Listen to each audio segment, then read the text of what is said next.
আসসালামু আলাইকুম। কেমন আছেন সবাই? আশা করি ভালো আছেন। বরাবরের মতো আবারও হাজির হয়েছি সপ্তম শ্রেণীর গণিতের সামাজিক সামষ্টিক মূল্যায়নের মূল্যায়ন নির্দেশিকা নিয়ে হাজির হয়েছি। এখানে আমাদের প্রশ্ন এবং উত্তর পর্ব দুটাই আমাদের থাকবে। তো চলুন শুরু করি। তো মূল্যায়ন নির্দেশিকা আমাদের যা যা করতে বলা হয়েছে আমরা প্রত্যেকটা নির্দেশনার সমাধান করার চেষ্টা করব। আর প্রত্যেকটা সমাধান যেগুলো বইতে নর্মালি দেওয়া রয়েছে আমরা বইয়ের মধ্যে থেকেই সমাধান করব। আর যেগুলো বইয়ের থেকে অর্থাৎ ম্যাথ রিলেটেড বা বাহিরে করতে হয় সেগুলো হচ্ছে আমরা এই বইয়ের বাহিরে গিয়ে সমাধান করে দিব। আচ্ছা, তো আমরা টপ শিট মূল্যায়নের টপ শিট থেকে আমরা এখন সমাধানটা করার চেষ্টা করব।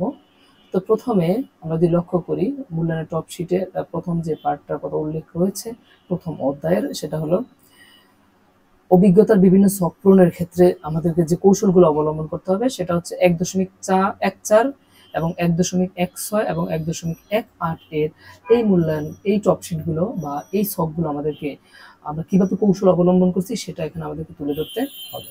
তো আমরা চলে যাচ্ছি হলো আমাদের যে টপিকে।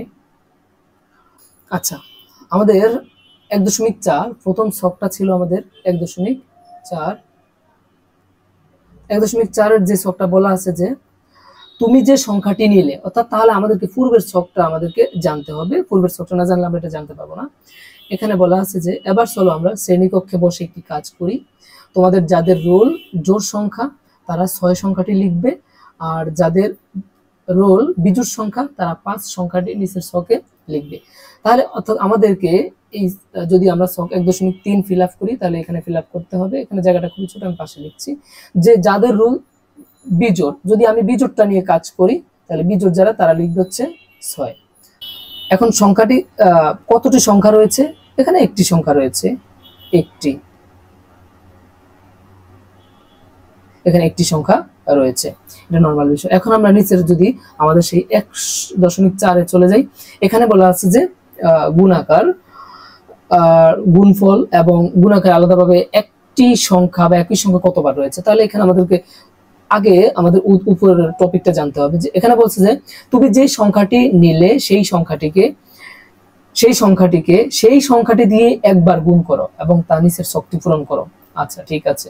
তাহলে যেহেতু আমি বিজোড়টা নিয়ে কাজ করেছিলাম তাহলে অবশ্যই আমার এখানে বিজোড়ের জন্য লিখতে হবে 5 এবং কি বলছে ওই সংখ্যাটিকে ওই সংখ্যা দিয়ে গুণ। তাহলে এখানে আমার ছিল হচ্ছে 5, তাহলে 5 কে কত দিয়ে গুণ করতে হবে? 5 কে 5 দিয়ে গুণ করতে হবে। তাহলে গুণফল পাবো কত? 5 5 25, 5 5 25। গুণাকারে আলাদাভাবে একটি সংখ্যা কতবার রয়েছে সেটা, বা একই সংখ্যা কতটি? 2টি। তাহলে আমরা বলতে পারবো 2টি। একই সংখ্যা আছে 2টি। এই হচ্ছে আমাদের 1.4 ছক পূরণ হয়ে গেল। এরপরে আমাদের মূল্যায়ন নির্দেশিকায় 1.6 ছকটি রয়েছিল। এই ছকে বলা হয়েছে এমন করে 3 বার 4 বার 5 বার গুণ করো এবং নিচের ছকটি পূরণ করো। অর্থাৎ ওই সিমিলার ভাবে আমরা ওই সংখ্যাটাকে 3 বার গুণ করব, একই সংখ্যাটাকে 4 বার গুণ করব, ওই একই সংখ্যাটাকে 5 বার গুণ করব। তো আমরা এখানে এই ছকগুলো এই ঘরগুলো যেহেতু ছোট দেওয়া আছে আমি চাইলে একটু বড় করে নিতে পারি। আচ্ছা, এখন আমি এখানে লিখতে পারি 5 গুণন 5 গুণন 5 গুণন 5, 4টা 5। এই 4টা 5 এর গুণফল কত হবে? 4টা 5 এর গুণফল হবে 5 5 25, 5 25 125, 5 125 625, 625, 625। এরপরে গুণাকারে আলাদাভাবে একই সংখ্যা কতটি রয়েছে? গুণাকারে একই সংখ্যা আলাদাভাবে রয়েছে 4টি। আচ্ছা, এরপরে প্রথমবার এই যে প্রথমে আমি 3টা গুণ করেছি, এরপরে 4টা নিব, এরপরের বারে আমি 5টা নিব। 3টা শেষ হয়েছে, তাহলে এখন আমি 4 বার নেই। প্রথমে আমার একটা 5 থেকে যাবে, নর্মালি আমার সেই 5টা আগে থেকেই ছিল। এর সাথে কতবার গুণ করব? এর সাথে হচ্ছে আরো 4 বার গুণ করব। প্রথমে আমি একটা 5 থেকে নিচ্ছি, গুণন 5 গুণন 5 গুণন 5 গুণন 5। তাহলে হলো আমাদের কত, এখন 5টা 5-এর গুণফল হলো, এখন আমাদেরকে 5টা 5-এর গুণফল বের করতে হবে।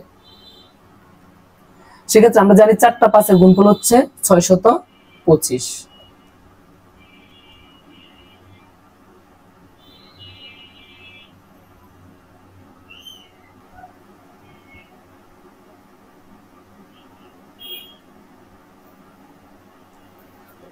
আচ্ছা, তাহলে এখানে 5টা 5-এর গুণফল হচ্ছে আমাদের কত, 3125। এটা হবে আমাদের 3125, 3125। আর এখানে গুণাকারে আলাদাভাবে কতটি সংখ্যা রয়েছে, এখানে সংখ্যা রয়েছে 5টি। আচ্ছা,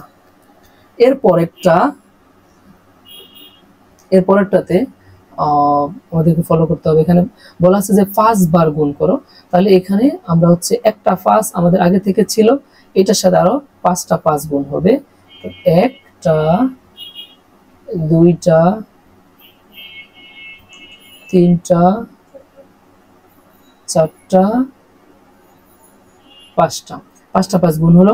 তাহলে এই যে এখন টোটাল হলো 6টা আমাদের একটা সহ, এই 6টা 5-এর গুণফল আমাদের কত হবে, 15625।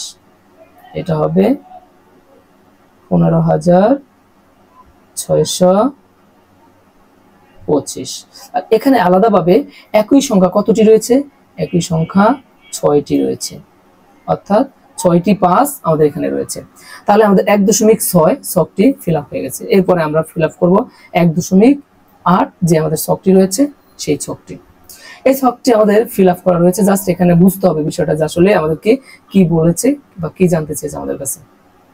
এটা হচ্ছে সূচকের আকার। সূচকের আকার যেমন আমরা 1.3, 1.6 এ প্রতি ক্ষেত্রে গুণাকারে কতটি করে সংখ্যা ছিল, আমরা খুব সহজেই সেটির সাহায্যে গুণাকারটি অন্য উপায়ে লিখতে পেরেছি। এক্ষেত্রে আমরা আরেকটি ছকের সাহায্য নেব, যেমন 1.8 এখানে গুণাকারে দেওয়া আছে 10 গুণন 10, তাহলে গুণফল হবে কত, 10 আর 10 গুণ করলে হচ্ছে 100। গুণাকারে আলাদাভাবে একই সংখ্যা কতটি রয়েছে, একই সংখ্যা রয়েছে 2টি, আমরা দেখতে পাচ্ছি 2টি। তাহলে গুণফল লেখার উপায়, অর্থাৎ এটা আমরা 1.6 বা 1.3 যেটা করেছিলাম সেটা ছিল এই পর্যন্ত লিমিটেড, কিন্তু এখানে আবার নতুন আরেকটা কলাম দেওয়া আছে এবং এখানে বলেছে যে ভিন্ন উপায়ে গুণফল লেখা যায় কিভাবে। এটা যদি একই সংখ্যা হয়, যেমন যদি আমি বলি যে 2 গুণন 2, 2 গুণন 2, তাহলে একে আমি কত লিখতে পারি, 2 টু দি পাওয়ার 2।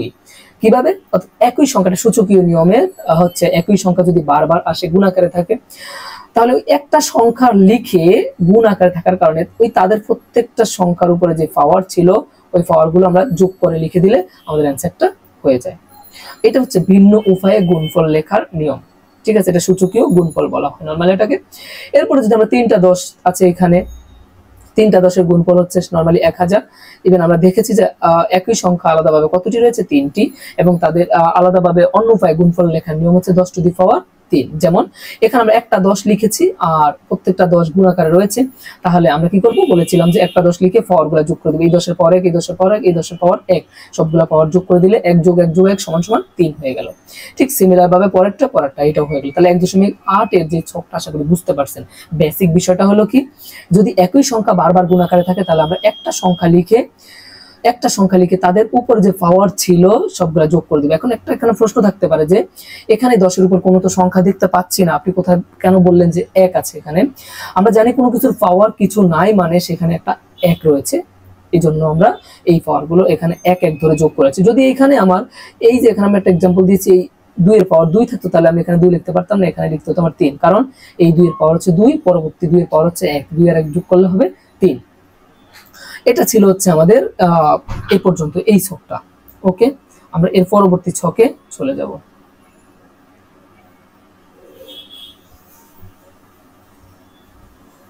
এর পরবর্তী কোন ছকের কথা বলছে আমরা একটু দেখে আসি। আচ্ছা, 1.14, 1.16 এবং 1.18 ফিল আপ করেছি আমরা। এরপরে আমাদেরকে বলা আছে যে 1.38 এবং 1.36 এবং 1.37 এর ছকের কৌশলগুলো আমরা কিভাবে অবলম্বন করেছি সেটা দেখাতে হবে। আমরা সেই কৌশলে চলে যাই। 1.36 আমরা চলে যাই এখন।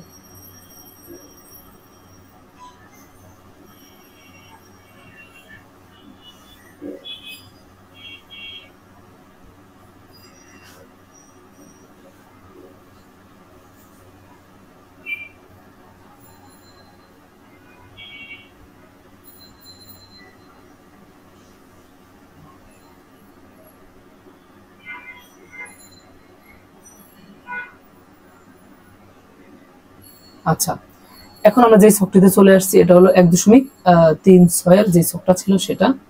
এখানে বলা হচ্ছে যে ছক 1.31 ও ছক 1.34 হতে তোমার প্রাপ্ত তথ্যের মাধ্যমে এই ছকটি পূরণ করতে হবে। এখানে 1.31 এবং 1.34 যদি লক্ষ্য করি আমরা, তাহলে আমরা এখানে দেখতে পাবো 1.31-এ বলা আছে এখানে যে একটা উদ্দীপক দিয়ে তারপরে এটা বলা হয়েছে, যেমন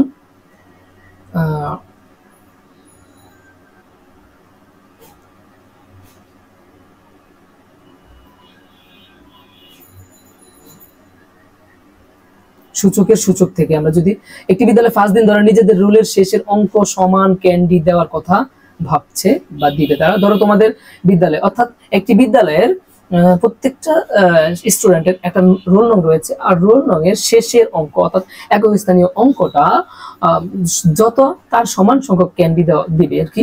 ধরো তোমাদের বিদ্যালয়ে এবার সিদ্ধান্ত নেওয়া হলো যে আগের বারের মতো কেউ একদম পাচ্ছে না এমন কেউ হবে না। যেমন দেখা যায় কারো রোল যদি হয়ে থাকে নরমালি, কারো রোল যদি হয় 10 তাহলে সে কোনো ক্যান্ডি পাবে না, কারো রোল যদি হয় 20 তাহলে সে কোনো ক্যান্ডি পাবে না, কারো রোল যদি হয় 30 তাহলে সে কোনো ক্যান্ডি পাবে না, এই তথ্য মতে।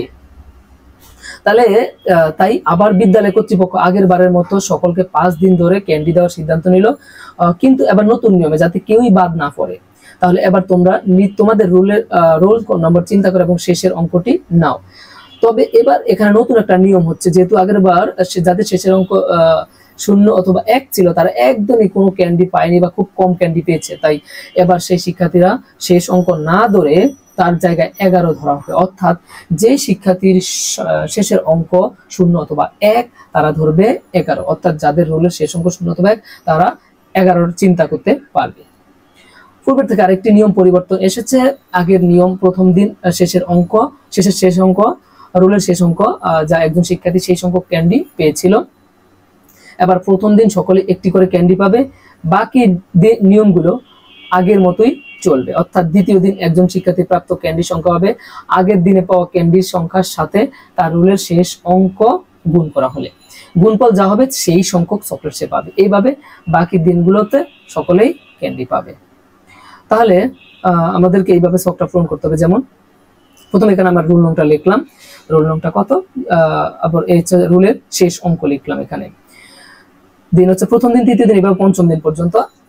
তার এখানে আমাদের ক্যান্ডি সংখ্যা অর্থাৎ কয়টা ক্যান্ডি পাবে। যেমন কথা ছিল যে প্রথম দিন যার রোল যতই হোক সেটা বিষয় না, প্রথম দিনে আমরা হচ্ছে সবাই একটি এদের ক্যান্ডি পাবে। এরপর দ্বিতীয় দিনে কি পাবে, ওই একটি ক্যান্ডির সাথে তার কি করবে, তার আগের তার রোলের শেষের অঙ্কটা গুণ করতে হবে। তৃতীয় দিন কি পাবে, ওই যে আগের দিনে যা পেয়েছিল সেই ক্যান্ডির সাথে তার রোলের শেষের অঙ্ক গুণ করতে হবে। এইভাবে আস্তে আস্তে পরের দিনগুলোতে সে ক্যান্ডি পেতে থাকবে। এখন যদি আমরা এই 1.3 একটা লক্ষ্য করি তাহলে আমরা এখানে লক্ষ্য করতে পারবো যে প্রথম দিনে নরমালি একটি চকলেট পেয়েছে, সেটা আসলে কিভাবে হচ্ছে। যেমন প্রথম দিন একজনের ক্যান্ডি সংখ্যা 10⁴ লিখছে। আমরা জানি কোনো কিছুর পাওয়ার, কোনো সংখ্যার পাওয়ার যদি 0 হয় তার ভ্যালু হচ্ছে 1, কোনো চলকের পাওয়ারও যদি 0 হয় তার ভ্যালু 1 হয়ে থাকে। একজনের প্রাপ্ত ক্যান্ডি সংখ্যা 1টি প্রথম দিনে, দলের সকলের প্রাপ্ত ক্যান্ডি সংখ্যার গুণাকারটা হচ্ছে কি, তাহলে সে এখানে 1 যতগুলোই গুণ করুক না এটা কোনো প্রবলেম নেই, তবে সেখানে তারা কি করেছিল আসলে 5টা 1 গুণ করে দেখিয়েছে যাতে 5 গুণ বোঝানো যায়। সূচকের গুণন নিয়ম ব্যবহার করে সূচকীয় আকারে গুণফলটা কিভাবে লিখবে, যেমন 1 কে কিভাবে লিখতে পারি আমরা 10⁴, কারণ কোনো কিছুর পাওয়ার 0 মানে 1। এরপরে দ্বিতীয় দিনে কয়টি চকলেট পাবে, দ্বিতীয় দিনে একজনে ক্যান্ডি পাবে হচ্ছে 10⁴। 10⁴ মানে কত, অর্থাৎ একজনের প্রাপ্ত ক্যান্ডি সংখ্যা হচ্ছে 10টি, কোনো কিছুর পাওয়ার 1 মানে ওই সংখ্যাটাই মিন করে। এখন এখানে বিষয় ছিল যে দলের প্রাপ্ত ক্যান্ডি সংখ্যার গুণাকার কত হবে, গুণাকারটা বোঝানো হয়েছে এখানে। দলের সদস্য ছিল 5 জন, দলের সদস্য ছিল কতজন, 5 জন, তাহলে প্রত্যেকে তো 10টি করে পাবে, তাহলে 5 জনে কতটি পাবে 10 মানে অর্থাৎ প্রত্যেকের ক্যান্ডি পাওয়ার গুণফল, ক্যান্ডির গুণফল, তাহলে এটা হবে কত 5টা 10-এর গুণফল। তাহলে এটা হচ্ছে কি আমরা আগের ছকে যেটা শিখে আসছি সেটা 10⁵, একটা 10 লিখলাম, প্রত্যেকটা পাওয়ার যোগ করে দিলাম। ঠিক সিমিলার ভাবে পরেরটাও, তারপরের দিনেরটা হবে 10⁻3 মানে কত 3টা 10-এর গুণফল এখানে। আর এখানে আমরা লিখতে পারি কি 10 কিউব, এই 10⁻ 3, 10 টু দি পাওয়ার 3 গুণন 10 টু দি পাওয়ার 3 এভাবে লিখতে লিখে শেষে আমরা লিখে দিতে পারি কত 3 5 15, 10 টু দি পাওয়ার 15, এটা হবে কত 10 two the power 15, 10 two the পাওয়ার 15। এখানে হবে কি 10 টু দি পাওয়ার 3 গুণন 10 টু দি পাওয়ার 3 গুণন 10 টু দি পাওয়ার 3 গুণন, জায়গা হচ্ছে না এখানে লিখছি 10 টু দি পাওয়ার 3 গুণন 10 টু দি পাওয়ার 3, এইভাবে হচ্ছে সবগুলো লিখলাম। এরপরে যেটা এখানে হচ্ছে কত 10 টু দি পাওয়ার 3, তার মানে হচ্ছে 3টা 10 এর গুণফল 10 গুণন 10 গুণন 10, 3টা। এরপর হচ্ছে 4টা 10, 10 গুণন 10 গুণন 4টা 10, এখানে হবে কত 10 টু দি পাওয়ার 4 গুণন 10 টু দি পাওয়ার 4 5টা হবে, আর এখানে হবে কত 10 টু দি পাওয়ার 20। এটা ছিল হচ্ছে আমাদের 3 দশমিক। তবে আমাদের মূল্যায়নে মানে 1.31 এর কথা বলা হয়নি, এখানে আমাদেরকে বলা হয়েছে 3.16 এর কথা বলা হয়েছে। তো সেখানে আমরা কেন আসছি এগুলা কেন দেখছি, কারণ হচ্ছে আমাদের 1.36 করার জন্য আমাদের এই সবগুলো জানা দরকার। যেমন আমরা এইখানে 1.34 যদি দেখি তাহলে এখানে বলছে রুল, এবং রুলের শেষ অঙ্কটা এখানে লিখলাম, রুল নংটা এখানে লিখলাম, রুলের শেষ অঙ্কটা এখানে লিখলাম। দিন সংখ্যা 5টা দিনের কথা এখানে, একজনের প্রাপ্ত ক্যান্ডি সংখ্যা প্রথম দিনে হচ্ছে 1টা পাবে, তারপরের দিনে তার রুল নংয়ের শেষের অঙ্কটার সাথে গুণ হবে। তারপর হচ্ছে একজনের প্রাপ্ত ক্যান্ডি সংখ্যার গুণাকার হচ্ছে গুণাকার, এটা হচ্ছে একজনের প্রাপ্ত ক্যান্ডি সংখ্যা শুধু একজনেরটা গুণাকার। দলের সকলের প্রাপ্ত ক্যান্ডি সংখ্যার গুণাকার, এখানে দলের সদস্য ছিল 5 জন। যদি আমি এটা একটু দেখাই, যদি কারো রোল থাকে হচ্ছে কত, মনে করে রোল হচ্ছে 15, তাহলে রোলের শেষের অঙ্ক হচ্ছে কত 5। তাহলে একজনের প্রাপ্ত ক্যান্ডি সংখ্যা হচ্ছে প্রথম দিন সে একটাই পাবে। দলের প্রাপ্ত ক্যান্ডি সংখ্যার গুণাকার হবে কি, দলের সদস্য যেহেতু 5 জন, তাহলে 1 গুণন 1 গুণন 1 গুণন 1 গুণন 1। আচ্ছা, সূচকীয় আকারে কি লেখা হবে, যে আমরা 1 আর 1 কে আমরা লিখতে পারি 10 টু দি পাওয়ার 0। আমরা কোনো কিছু পাওয়ার 0 মানে হচ্ছে 1, আমরা সেটা জানি। এরপরে হচ্ছে দ্বিতীয় দিনে ক্যান্ডি সংখ্যা কত পাবে, ওই আগের দিনের একজনের প্রাপ্ত ক্যান্ডি সংখ্যা কত পাবে, 1 গুণন 5। আমরা জানি হচ্ছে কি এটা হলো ক্যান্ডি সংখ্যা হচ্ছে দ্বিতীয় দিন কয়টা পাবে, অর্থাৎ পূর্বের দিনের ক্যান্ডি সংখ্যা গুণন তার রোল নংয়ের শেষের অঙ্ক। তাহলে কত হবে, এটার একজনের প্রাপ্ত ক্যান্ডি সংখ্যার গুণাকারটা হবে কত 5, যেমন এটা হলো 5। আবার দলের সকলের প্রাপ্ত ক্যান্ডি সংখ্যার গুণাকারটা কিভাবে হবে সবার, তাহলে গুণাকারটা হবে 5 জন যেহেতু 5 গুণন 5 গুণন 5 গুণন 5 গুণন 5, অর্থাৎ 5টা 5-এর গুণফল। আর এটা সূচকীয় আকারে গুণফল কিভাবে লিখবো আমরা, এটা লিখবো 5 টু দি পাওয়ার 5, কারণ 5টা 5-এর গুণফলকে আমরা 5 টু দি পাওয়ার 5 লিখে থাকি। এরপরেরটা কি হবে, পূর্বের দিনের ক্যান্ডি সংখ্যার সাথে তার রুল নংয়ের শেষের অঙ্কটা গুণ করলে হচ্ছে আমরা পরের দিনের ক্যান্ডি সংখ্যা পেয়ে যাবো। তাহলে এখানে একজনের ক্যান্ডি সংখ্যার গুণাকারটা হচ্ছে কি, গুণাকারটা হলো 5 গুণন 5, বা এখানে লিখতে পারি 5 two the power 1, 5 two the পাওয়ার 1। দলের সকলের প্রাপ্ত ক্যান্ডি সংখ্যার গুণাকারটা কিভাবে হবে, 5 টু দি পাওয়ার, এখানে এটা হলো একজনের প্রাপ্ত ক্যান্ডি সংখ্যা, তাহলে এটাকে লিখতে পারি হচ্ছে 5 টু দি পাওয়ার 2 গুণন 5 টু দি পাওয়ার 2 গুণন 5 টু দি পাওয়ার 2 গুণন, কারণ একজন হচ্ছে 5 টু দি পাওয়ার 2 পাবে, গুণন 5 টু দি পাওয়ার 2। ফাইনালি আমাদের কি হবে 5 টু দি পাওয়ার, এখানে কয়টা 2 ছিল, 1টা 2টা 3টা 4টা 5টা 2 ছিল মানে 10, 5 টু দি পাওয়ার 10। সিমিলার ভাবে পরেরটা একইভাবে পরিবর্তন হবে। এখানে হচ্ছে 3টা 5 না, এখানে হবে কত, এটা ছিল কত 5 আর 5 25, অর্থাৎ 5 টু দি পাওয়ার 2, এটা ছিল হচ্ছে 5 টু দি পাওয়ার 2 গুণন 5। তার মানে এটাকে লিখতে পারি আমরা কত 5 টু দি পাওয়ার 3। তাহলে এটা হচ্ছে একজনের ক্যান্ডি সংখ্যা, তাহলে এখানে সকলের ক্যান্ডি সংখ্যা হবে 5 টু দি পাওয়ার 3 এর 5টার গুণফল। তা এইখানে কত হবে, এখানে হবে 5 টু দি পাওয়ার তাহলে 15, তারপরটা হবে কত 5 টু দি পাওয়ার 20। জাস্ট এইভাবে হচ্ছে আমাদের সংখ্যাগুলো এসে থাকবে। তো আমরা কথা না বাড়িয়ে চলে যাই হচ্ছে আমাদের 1.36 ছকে। এখানে 1.31ও শিখেছি আমরা, 1.34ও শিখেছি।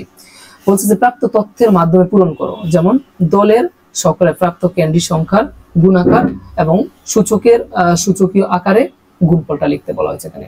আবার বলেছে সূচকের গুণন নিয়ম ব্যবহার করে সূচকীয় আকারে গুণফলটা লিখতে বলা হয়েছে। তাহলে আমরা যদি এটাকে লক্ষ্য করি, যেমন দলের সকলের প্রাপ্ত ক্যান্ডি সংখ্যার গুণাকার, ক্যান্ডি সংখ্যার গুণাকারটা যে আমরা দেখি যে প্রথম দিন যদি আমরা লক্ষ্য করি তাহলে দেখবো যে প্রথম দিন দলের সকলের প্রাপ্ত ক্যান্ডি সংখ্যার গুণাকারটা কি ছিল। দলের সকলের প্রাপ্ত ক্যান্ডি সংখ্যার গুণাকারটা কি ছিল আমরা এখানে দেখি। এই যে দলের সকলের প্রাপ্ত ক্যান্ডি সংখ্যার গুণাকারটা কি ছিল, যেমন এখানে ছিল হলো 5 গুণন 5 গুণন, প্রথম দিনে ছিল 1 গুণন 1 গুণন, 5টা 1 এর গুণফল, তারপর 5টা 5 এর গুণফল, তারপর 5টা 5 স্কয়ারের গুণফল, 5টা 5 কিউবের গুণফল, 5টা 5 টু দি পাওয়ার 4 এর গুণফল, এগুলো এরকম ছিল নরমালি। আচ্ছা, তো এইখানে এইটাতেও আমরা সেটাই লিখবো এখন, যেমন প্রথমে 1 গুণন 1 গুণন 1 গুণন 1 গুণন 1। আচ্ছা, 5টা 5 এর গুণফল গুণাকার লিখেছি এবং সূচকীয় আকারে গুণফল, সূচকীয় আকারে গুণফলটা কিভাবে লিখতে পারি আমরা লিখতে পারি, আমরা যেহেতু রুল নংটা 15 ধরেছিলাম তাহলে এখানে লিখতে পারি সূচকীয় আকার মানে কি, এটা টোটালি ফলাফলটা 1 হবে। আর সূচকীয় আকারে আমরা লিখতে পারি 5 টু দি পাওয়ার 0। আমরা জানি কোনো কিছুর পাওয়ার 0 মানে তার ফলাফলটা 1। তাহলে সূচকের নিয়মে সূচকের গুণের নিয়ম ব্যবহার করে সূচকীয় আকারে গুণফল, সূচকীয় আকারে গুণফলটা কত হবে, এই যে এখানে আমরা সিমিলার বিষয়টা লিখতে পারি 5 টু দি পাওয়ার 0। এরপর এখানে দলের সকল প্রাপ্ত ক্যান্ডি সংখ্যার গুণাকারটা আবার পরের দিনেরটা যদি আমরা দেখি তাহলে দেখবো যে 5 গুণন 5 গুণন 5 গুণন 5 গুণন 5। ঠিক আছে, অর্থাৎ 5টা 5, কেন দ্বিতীয় দিন সবাই 5টা করে চকলেট বা ক্যান্ডি পেয়েছিল, তাহলে তাদের গুণাকারটা লিখে ফেলেছি এই গুণাকারটা, এবং এটাকে সূচকীয় আকারে কি লিখতে পারি আমরা 5 টু দি পাওয়ার এই যে 5, কারণ একটা 5 লিখেছি সবগুলোর পাওয়ার 1 ছিল, গুণ থাকার কারণে যোগ করে দিয়েছি। এখানে একটু এটা একটু ভুল হয়েছে, এটাকে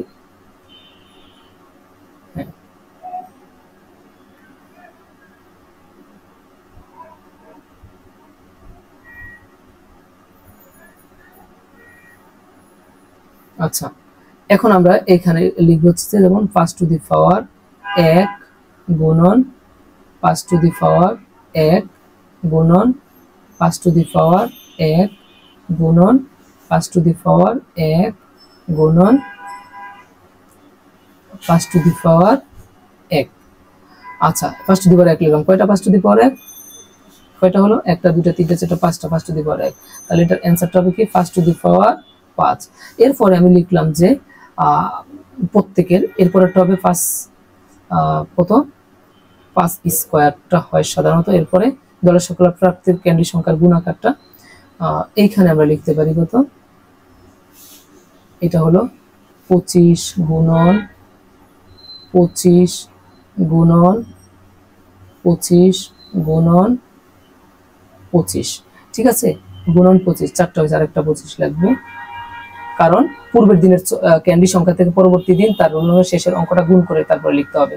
তাহলে এইখানে ফলাফলটা কি হবে, এইখানে হবে 5 স্কয়ার 5 স্কয়ার গুণন 5 স্কয়ার গুণন 5 স্কয়ার গুণন 5 স্কয়ার গুণন 5 স্কয়ার। তাহলে এটা কত লিখতে পারি আমরা 5 টু দি পাওয়ার 10। এরপরটা কত হবে 25 এর সাথে আরো 5 গুণ, অর্থাৎ 125 হবে। এবার হবে 125 গুণন, জায়গা হচ্ছে না তাই আমি একটু বাঁকা করে লিখছি, 125 গুণন 125 গুণন 125 গুণন 125 গুণন 125। তাহলে এখানে আমরা লিখতে পারি কি 5 টু দি পাওয়ার 3 গুণন 5 টু দি পাওয়ার 3 গুণন 5 টু দি পাওয়ার 3 গুণন 5 টু দি পাওয়ার 3 গুণন 5 টু দি পাওয়ার 3। ফাইনালি আমরা কত পাবো, এখানে 5 টু দি পাওয়ার 15। এটা হচ্ছে সূচকীয় আকারে গুণফল। এই ছিল মোটামুটি 1.3836 এর ছক। এরপরে আমাদের এই একক কাজটা করবো আমরা, তার আগে হচ্ছে পরের ছকটাও পূরণ করে আসি। 1.37 এই ছকটাও আমাদের ছিল। এখানে বলা আছে যে আলোর গতিবেগের জন্য পদ্ধতিটির ছক দেওয়া হলো, এখানে গটি পূরণ করতে বলা হয়েছে। যেমন এখানে বলা হয়েছে তুমি সেগুলোর সাহায্যে বাকিগুলো পূরণ করো এবং সেটির সাহায্যে চিন্তা করো যে তো ঠিক হয় কিনা। তবে শখ পূরণের করার সময় অবশ্যই একটি বিষয় মাথায় রাখতে হবে যে দ্বিতীয় কলামের কিন্তু কখনো ভাগ করতে করতে একের চেয়ে ছোট সূচকহীন কোনো সংখ্যা আসবে না। আচ্ছা, যেমন এখানে যদি আমরা এই ছকটা একটু লক্ষ্য করি, এখানে যে ছকটা লক্ষ্য করি তাহলে আমরা দেখতে পাবো যেমন আলোর বেগ, আলোর গতিবেগ হচ্ছে কত সেকেন্ডে, সেকেন্ড হচ্ছে কত 30 কোটি মিটার। আমরা জানি 3 লক্ষ কিলোমিটার, কিন্তু এখানে যদি আমরা সেটাকে কিলোমিটারকে মিটারে নেই তাহলে হচ্ছে এখানে হবে কত 30 কোটি মিটার। আচ্ছা, যেমন সংখ্যাটা অর্থাৎ 10 দ্বারা বারবার যদি আমরা ভাগ করি, অর্থাৎ এখানে ভাগ বলতে ডিভাইডেড বোঝানো হয়নি, এখানে অর্থাৎ এটাকে সূচকীয় আকারে তৈরি করা বোঝানো হচ্ছে। তারপরে সূচকীয় আকারে এটা যদি আমরা প্রকাশ করি তাহলে কিভাবে হবে, যেমন এখানে প্রথম এখানে একটা করে দেওয়া আছে, এরপরে গুলো যদি আমরা এখানে লিখি এটা নরমালি এই 3 কোটি থাকবে, 3 কোটি থাকবে, 3 কোটি থাকবে। এখানে প্রত্যেকটা ঘরে সাধারণত কি হবে আমাদের এই যে 3 কোটি 3 কোটি এই সংখ্যাটাই বসে যাবে। এখানে যদি আমরা আসি তাহলে আমরা দেখতে পাবো এখানে আমরা একটা করে শূন্য কমাবো, এই যে 3 এর সাথে যতগুলো শূন্য আছে এখান থেকে একটা করে শূন্য কমাবো, সাথে এখানে একটা 10 গুণ করে দেবো, তাহলে আমাদের এই বিষয়টা অঙ্কটা সমাধান হয়ে গেল। যেমন এখানে লিখবো কত, যেমন 3 এর পর কয়টা শূন্য আছে 1 2 3 4 5টা শূন্য আছে, আমি লিখবো কয়টা 4টা লিখবো, গুণন দিব কত 10 আর বাকি যে 10 আছে বাকি যেগুলো রয়েছে সংখ্যা সেগুলো লিখে দিব, 3টা 10 আছে এখনো, গুণন 10 গুণন 10, তাহলে হয়ে গেল। তাহলে আমাদের এই পাশের সংখ্যাটা অর্থাৎ সূচকীয় আকারে লিখলে কেমন হবে সেটা হবে হচ্ছে কত 3 1 2 3 4টা শূন্য গুণন 10 টু দি পাওয়ার কত, এখানে কয়টা 10 আছে 1 2 3 4টা 10 আছে, তাহলে 10 টু দি পাওয়ার আমরা লিখতে পারি 4। ঠিক সিমিলার ভাবে এখানে এই সংখ্যাটাই বসে যাবে, আমরা এখানে লিখতে পারি 3 কয়টা শূন্য লিখবো, শূন্য লিখবো হচ্ছে আবার 3টা, 1 2 3টা শূন্য লিখবো, গুণ করব একটা 10 গুণ করে দিলাম, গুণন আগের বাকি 4টা ছিল 10 গুণন 10 গুণন 10 গুণন 10 বাকি 4টা ছিল, তাহলে এখানে আমি লিখবো যে 3 দিয়ে কয়টা শূন্য 3টা শূন্য লিখবো, গুণন 10 টু দি পাওয়ার কত লিখবো 10 টু দি পাওয়ার 5। সিমিলার ভাবে আমি এখানে 3 দিয়ে আমি এখন 2টা শূন্য লিখবো, গুণন আরেকটা 10 লিখে দিব, আর আমার আগে থেকে কয়টা ছিল, আগে থেকে ছিল আমাদের 5টা 10, তাহলে আমি 5টা 10 লিখে দিলাম, 10 গুণন 10 গুণন 10 গুণন 10 গুণন 10, তাহলে আমি এখানে কত লিখতে পারি 3 দিয়ে 2টা শূন্য গুণন, এখন হবে কত এটা হবে 10 টু দি পাওয়ার 6, আগে 5 ছিল এখনো 6 হয়ে যাবে।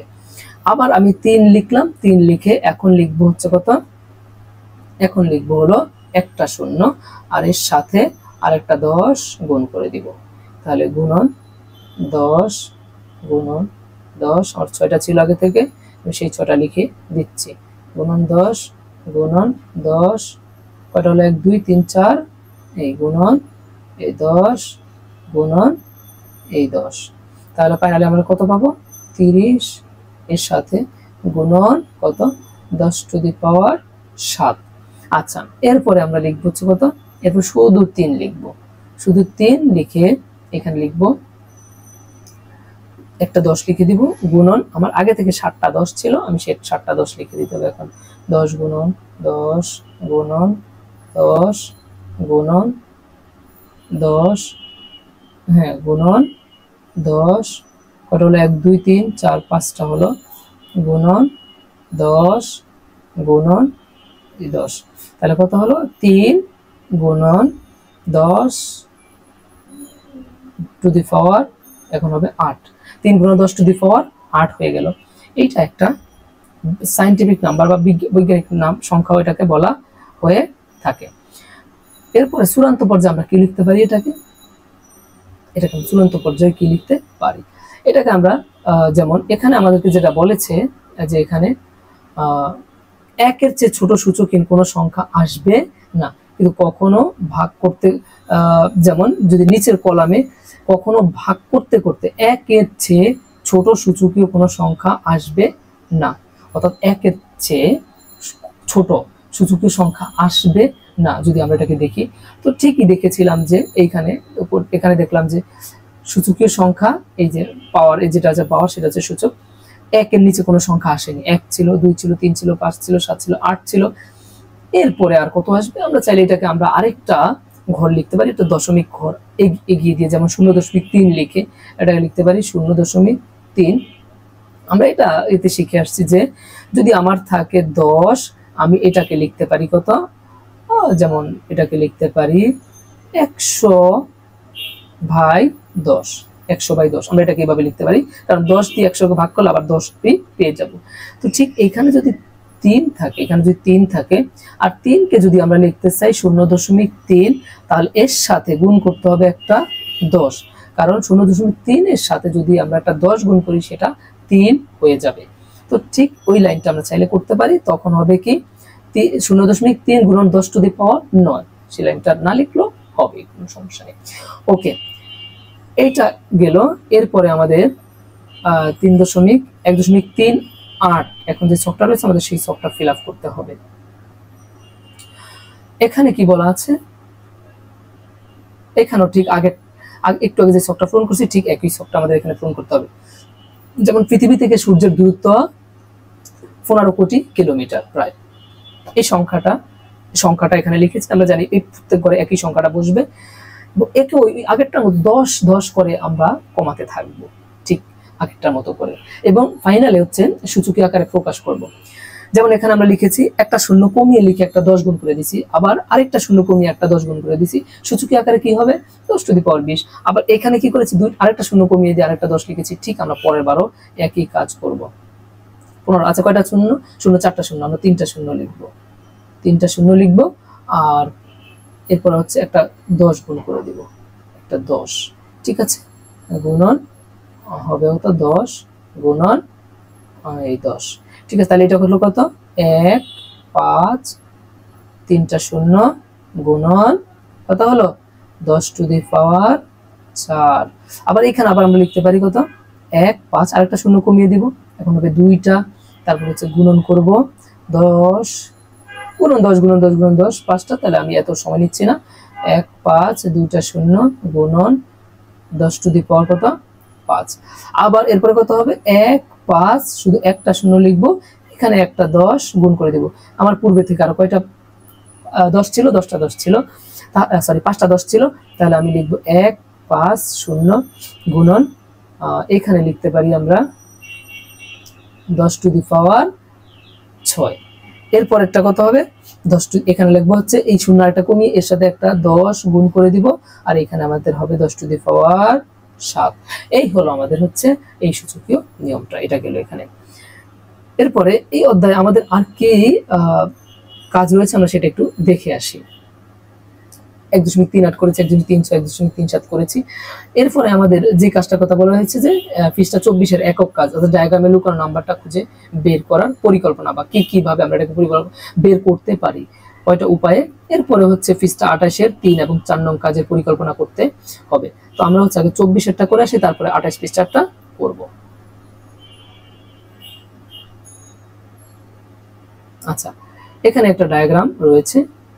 আচ্ছা, এই ডায়াগ্রামটা রয়েছে, এই ডায়াগ্রামটা আমরা কি করব, আমরা এই ডায়াগ্রামটা এখন সমাধান করব। অর্থাৎ এখানে একটা দরজা দেওয়া রয়েছে, এই যে এটার মধ্যে আসলে কত সংখ্যা রয়েছে বা এটার মধ্যে কত সংখ্যা থাকবে সেই সংখ্যাটাকে আমাদেরকে কি করতে হবে, ফিল আপ করতে হবে। তো আমরা এই ডায়াগ্রামটা এখন তুলব। সংখ্যাগুলো তুলে নিয়েছিলাম, এখানে দেওয়া আছে হলো 5 স্কয়ার, তারপর হোল স্কয়ার প্লাস 8⁻3 ইন্টু 8⁻0 গুণন 2⁻14 ডিভাইডেড বাই 2⁻17 যোগ 4⁻3 বাই 4⁻0 বিয়োগ 3 স্কয়ার গুণ 3 স্কয়ার যোগ 2⁻3 whole to the power 5। Just আমরা প্রথমে পাওয়ারগুলোকে গুণ করে যোগ করে দিয়েছি। 5⁻4 8⁻, আমরা জানি গুণ থাকলে যোগ হয়ে যাবে, ওগুলো 3 8 আসলে যোগ করলে 3ই থাকবে। 2⁻, আবার বিয়োগ থাকলে সেটা ভাগ থাকলে বিয়োগ হয়ে যায়, 14 থেকে 17 বিয়োগ করেছি, এখানে 4⁻3 থাকবে, এখানে 4 2 2 হলো 4 হবে, 3⁻4, এখানে 2⁻15।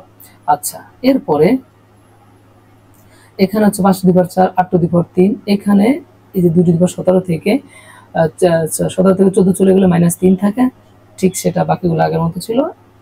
এই ফলাফলটাকে আবার লিখেছি কি, আমরা জানি ইন পাওয়ারে বিয়োগ থাকলে সেটাকে 1 আকারে এভাবে লিখতে হয়, তো লিখেছি। এরপরে ছিল কি, এই যে 8 টু দি পাওয়ার 3 আর হচ্ছে 2 টু দি পাওয়ার 3, এই দুইটার মধ্যে একটা সম্পর্ক তৈরি করেছি। সেই সম্পর্কটা হলো 8কে লেখা যায় 8 আর 1কে গুণ করে উপরে লিখেছি, লিখে 8কে লেখা যায় 2 two the power 3, 2 two the পাওয়ার 3 মানে হচ্ছে 8, আর এই 8 এর উপর যে পাওয়ারটা ছিল সেটা এই যে উপরে বাইরে এখানে লিখে রেখেছি। আচ্ছা, এরপরে কি করেছি, এই যে পাওয়ারে গুণ করে দিচ্ছি উপরে, 3 3 9, 2 টু দি পাওয়ার 9, আর নিচে হবে 2 টু দি পাওয়ার 3। তারপরে এই দুটাকে আমরা আবার বিয়োগ করে লিখেছি, অর্থাৎ 2 টু দি পাওয়ার 9 থেকে 3 চলে গেলে 2 টু দি পাওয়ার 6। এরপর আমরা কি করেছি, পাশে একটা ছিল 2 টু দি পাওয়ার, এই যে 4 ছিল, 4কে লেখা যায় 2 টু দি পাওয়ার 2, সেটাকে আবার গুণ করে 3 আর 2 হচ্ছে 6 লিখেছি। লিখে এরপর হচ্ছে প্রত্যেকটা পাওয়ার আলাদা আলাদাভাবে আমরা হিসাব করেছি, 6 টু 5, তারপর মানে 625 প্লাস 64 প্লাস 64 মাইনাস 81 প্লাস 32,768। আচ্ছা, এরপর সবগুলো যোগ করেছি আর বিয়োগ করেছি, পেলাম হচ্ছে 33,440 পেলাম। ওকে, এর পর্যায়ে আমরা চলে যাব হচ্ছে আমাদের আগের পরিস্থিতিতে। আমরা এই ডায়াগ্রামটা ফলাফলটা বের করার চেষ্টা করেছিলাম। ফলাফল আসছে কত, 33,440। ফলাফল আসছে 33,440। ওকে, এটা ছিল আমাদের এই ডায়াগ্রামের মূল ফলাফল। আচ্ছা, এরপরে আমরা 1.37 এবং 1.38 এগুলো সমাধান করেছি। এরপর আমরা দেখব যে এরপরে আমাদের কোন প্রবলেমটা সলভ করতে বলা হয়েছে। এরপর হচ্ছে পৃষ্ঠা 28 এর অনুশীলন 3 ও 4 নং কাজের পরিকল্পনা করতে বলা হয়েছে, পৃষ্ঠা 28 এর 3 4। তো আমরা চলে যাব পৃষ্ঠা 28 এর 3 4 এ। আচ্ছা, আমরা এখন অনুশীলনীতে চলে আসছি। ওই অনুশীলনীর এই 3 আর 4 ম্যাথটাকে আমাদেরকে সমাধান করতে বলা হয়েছে। তো 3 এ যে ম্যাথটা আছে এটা হলো যেমন সূচকের গুণ, এটা হচ্ছে কি সূচকের গুণ, খালি ঘরগুলো সঠিকভাবে পূরণ করো। বলেছে সূচকের গুণ, যেমন সূচকের গুণে আমরা পরে গুণফলটা না দেখলে আমরা আসলে বুঝতে পারবো না যে এখানে কত বসবে। যেমন এখানে আছে 8 টু দি পাওয়ার 14, তো 5 এর সাথে কত যোগ করলে সাধারণত 14 হবে সেটাই আমাদের। এখানে দুইটা 8 আছে, কোনো সমস্যা নেই, কিন্তু গুণ থাকার কারণে আমরা জানি পাওয়ারগুলো যোগ হয়ে থাকে। তাহলে 5 এর সাথে কত যোগ করলে 14 হয়, 5 এর সাথে হচ্ছে 9 যোগ করলে সাধারণত 14 হয়। তাহলে এখানে আমরা লিখতে পারি হচ্ছে 9।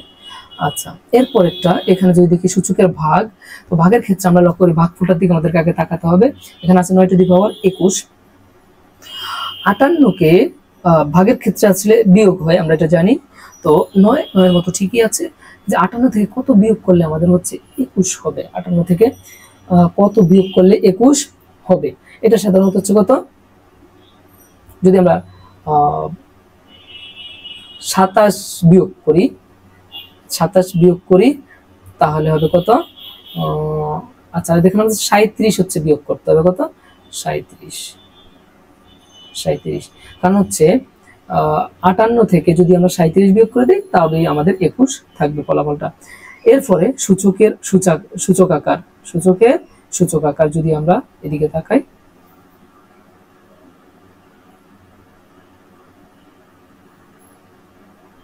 সূচক আকার যেমন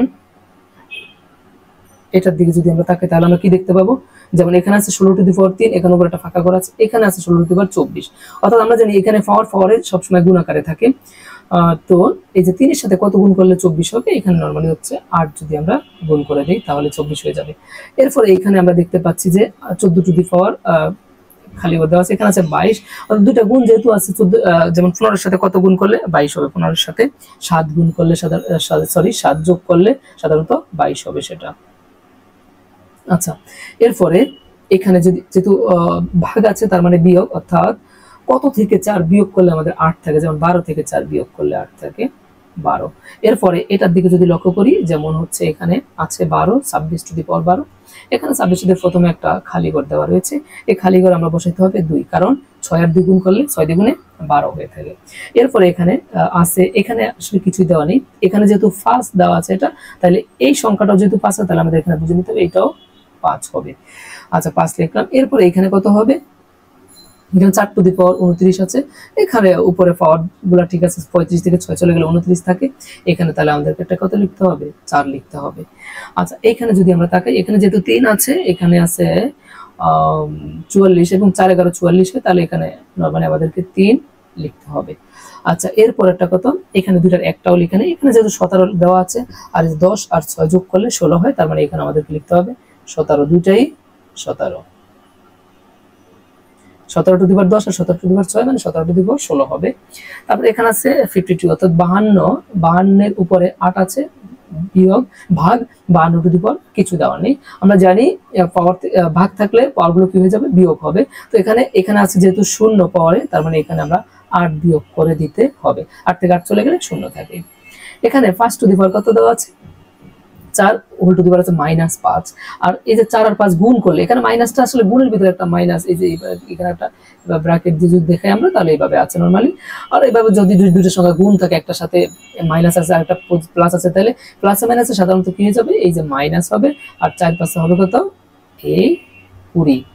আচ্ছা এরপরে দেখি, এখানে আছে 18 টু দি পাওয়ার 21, আর এইখানে আছে এখানে খালি করে দেওয়া, যেহেতু এই পাশেও 18 দেওয়া আছে, আর 21 আর 67 গুণ করলে 88 হয়, তাহলে আমরা এদের বুঝতে হবে এখানে আমাদের কত হবে, এখানে আমাদের হবে 18। আচ্ছা 18 এখানে দেওয়া আছে 47 47, এখানেও 47, কোনো সমস্যা নেই, পাওয়ারে এসে একটু সমস্যা আছে, আমাদের পার্থক্য নিরূপণ করতে হবে। এখন এখানে আছে 21, এই মানে 21, এখানে আমাদের কত লিখলে -3 হবে পাওয়ার, এখানে লিখতে হবে কত, 24, কারণ পাওয়ারটা প্রথমটা থেকে দ্বিতীয়টা বিয়োগ করতে হয়, তাহলে 21 থেকে 24 গেলে -3 থাকে। এখানে আছে 15 টু দি পাওয়ার, দুইটার সাথে যেহেতু মাইনাস আছে, আমরা জানি মাইনাস আর মাইনাস গুণ করলে কি হয়ে যায়, প্লাস হয়ে যায়, তাহলে 7 দ্বিগুণে কত হবে, 15 টু দি পাওয়ার, এখানে হবে এই 14। আচ্ছা এরপরে এইখানে আছে কত, 19, এখানে কিছুই দেওয়া নেই, যেহেতু পরেরটা 19 আছে, তার মানে এই 10 আর এখানে আছে 67, 67 থেকে 10 চলে গেলে, সরি 10 থেকে 67 চলে গেলে -57 থাকে, তাহলে এখানে আমাদেরকে লিখে দিতে হবে কত, 1 10 9 19। ওকে, এই ছিল হচ্ছে আমাদের অনুশীলনীর 3 কাজটা ছিল এটাই। এরপরে আমরা অনুশীলনের 4 নং কাজ নিয়ে কথা বলবো। 4 নম্বরে একটা উদ্দীপক দেওয়া আছে, যেখানে তোমাদের নিচে 19-এর কোভিড-19 মহামারীর কথা মনে আছে, মারাত্মক ভয়াবহ ছোঁয়াচে ছিল। আমি মূল কথাটায় চলে আসছি। এখানে বলা আছে যে এখানে একটা চিত্র দেওয়া আছে, এই চিত্রের দিকে যদি আমরা লক্ষ্য করি তাহলে আমরা দেখতে পারবো যে এখানে একজন মানুষের সাথে এই তীর চিহ্ন দিয়ে কয়জন, প্রতিজন থেকে 3 জন মানুষের কথা উল্লেখ করা হয়েছে। এখানে এটা দিকে যদি আমরা লক্ষ্য করি, তাহলে এখানে তারা বুঝাতে চেয়েছেন যে একজন মানুষ যদি একদিন করোনা মহামারীতে আক্রান্ত হয়, তার থেকে আরো 3 জন মানুষ পরের দিন আক্রান্ত হবে, আবার ওই 3 জন থেকে আবার ওই 3 জনের প্রতি একজন থেকে 3 জন, তার মানে একজন থেকে হলো 3 জন, আবার এই 3 জন থেকে কয়জন হবে, 3 জন থেকে হবে আবার 9 জন, 3 জন থেকে আবার 9 জন করে, এভাবে একজন থেকে 3 জন, 3 জন থেকে 9 জন, 9 জন থেকে হবে কতজন, আর 9 জন থেকে হবে 3 জন করে, 81 জন হবে, আবার এইভাবে বৃদ্ধি পেতেই থাকবে। তো এটা কি আমরা এখন সমাধান করব। যেমন প্রথম দিন আক্রান্ত রোগীর সংখ্যা ছিল 3 জন, এটা সূচকীয় আকার হচ্ছে 3 টু দি পাওয়ার 1। দ্বিতীয় দিন কতজন হবে, দ্বিতীয় দিন আমরা জানি, জেনে আসছে, এই যে 3 টু দি পাওয়ার 2 মানে 3 স্কয়ার পরিমাণ হবে দ্বিতীয় দিন। যেমন প্রথম দিন 3 জন ছিল, একজন থেকে আবার 3 জন হলে কতজন হবে, সেটা হবে নরমালি, এটা আমরা সূচকীয় আকারে লিখে ফেলছি, সূচকীয় আকারে লেখা যাবে না, এটা গুণ আকারে লিখতে হবে। আচ্ছা এখানে লিখতে হবে কত, যেমন 3 গুণন 3 গুণন 3 গুণন 3, আচ্ছা 3 গুণন 3 হবে, কারণ কি একজন থেকে 3 জন যেহেতু ছড়ায়, তাহলে 3 জন থেকে 3 গুণ ছড়াবে, নরমাল বিষয়, তাহলে এটা হবে কত, সূচকীয় আকারটা হবে 3 স্কয়ার। আচ্ছা এরপরে তৃতীয় দিন কত হবে, এই যে পূর্বের দিনের থেকে আরো 3 গুণ বৃদ্ধি পাবে, এই যে 3 গুণন 3 গুণন এই যে 3 3, অর্থাৎ প্রথম দিন যা ছিল দ্বিতীয় দিন তার 3 গুণ, দ্বিতীয় দিন যা ছিল তৃতীয় দিন তার 3 গুণ, তৃতীয় দিন যা ছিল চতুর্থ দিন তার 3 গুণ হবে, অর্থাৎ প্রতিবারে 3 গুণ করে বৃদ্ধি পাবে, অর্থাৎ আক্রান্ত রোগীর সংখ্যা। এরপর একটা কত হবে, আরো 3 গুণ বৃদ্ধি পাবে, 3 গুণন 3 ছিল আগে থেকেই, এখন আরো 3 গুণ বৃদ্ধি পাবে। তার মানে এখানে হবে কত 3 টু দি পাওয়ার 4। এই জন্যই বেশি মানুষ আক্রান্ত হয়, অতি তাড়াতাড়ি মানুষ মারা যেত, আর বেশি মানুষ মারা যেত, অতি বেশি মানুষ আক্রান্ত হতো। এরপরে পঞ্চম দিন কত আরো 3 গুণ বেশি বৃদ্ধি পাবে। তাহলে আমাদের আগে কত ছিল 4টা 3 ছিল আগে, অর্থাৎ 4টা 3-এর গুণ ছিল। এখন এর সাথে আরো 3 গুণ অ্যাড যেহেতু হলো, তাহলে 3 টু দি পাওয়ার এখন হবে কত এই 5, অর্থাৎ 3 টু দি পাওয়ার 5 গুণ পরিমাণ বৃদ্ধি পেয়ে যাবে।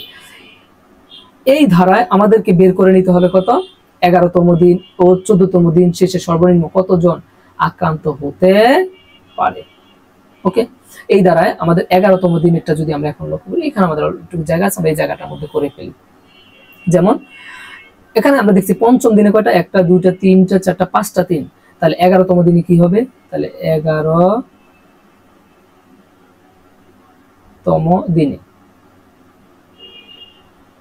11তম দিনে হবে কত এই যে 3 গুণন 3 গুণন 3 গুণন 3 গুণন 3 গুণন 3 গুণন 3 গুণন 3 গুণন 3, কয়টা হলো 1 2 3 4 5 6 7 8 9, এখানে গুণন 3 গুণন 3। তাহলে আমরা কত পেলাম 11তম দিনে ছিল হচ্ছে কতজন, অর্থাৎ 3 two the power 11, 3 two the পাওয়ার 11 জন। এরপরে আমরা যদি লক্ষ্য করি হচ্ছে কত 14তম দিনে,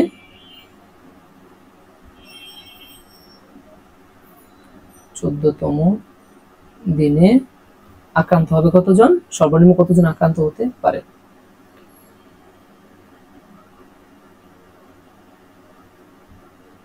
এটা হবে কতজন, এখানে হবে 14টা 3, 3 গুণন 3 গুণন এই dot dot dot dot dot dot dot, অর্থাৎ গুণন 3 নাকি, অর্থাৎ কয়টা গুণ 14টা গুণ সমান সমান আমরা কি লিখতে পারি 3 টু দি পাওয়ার 14।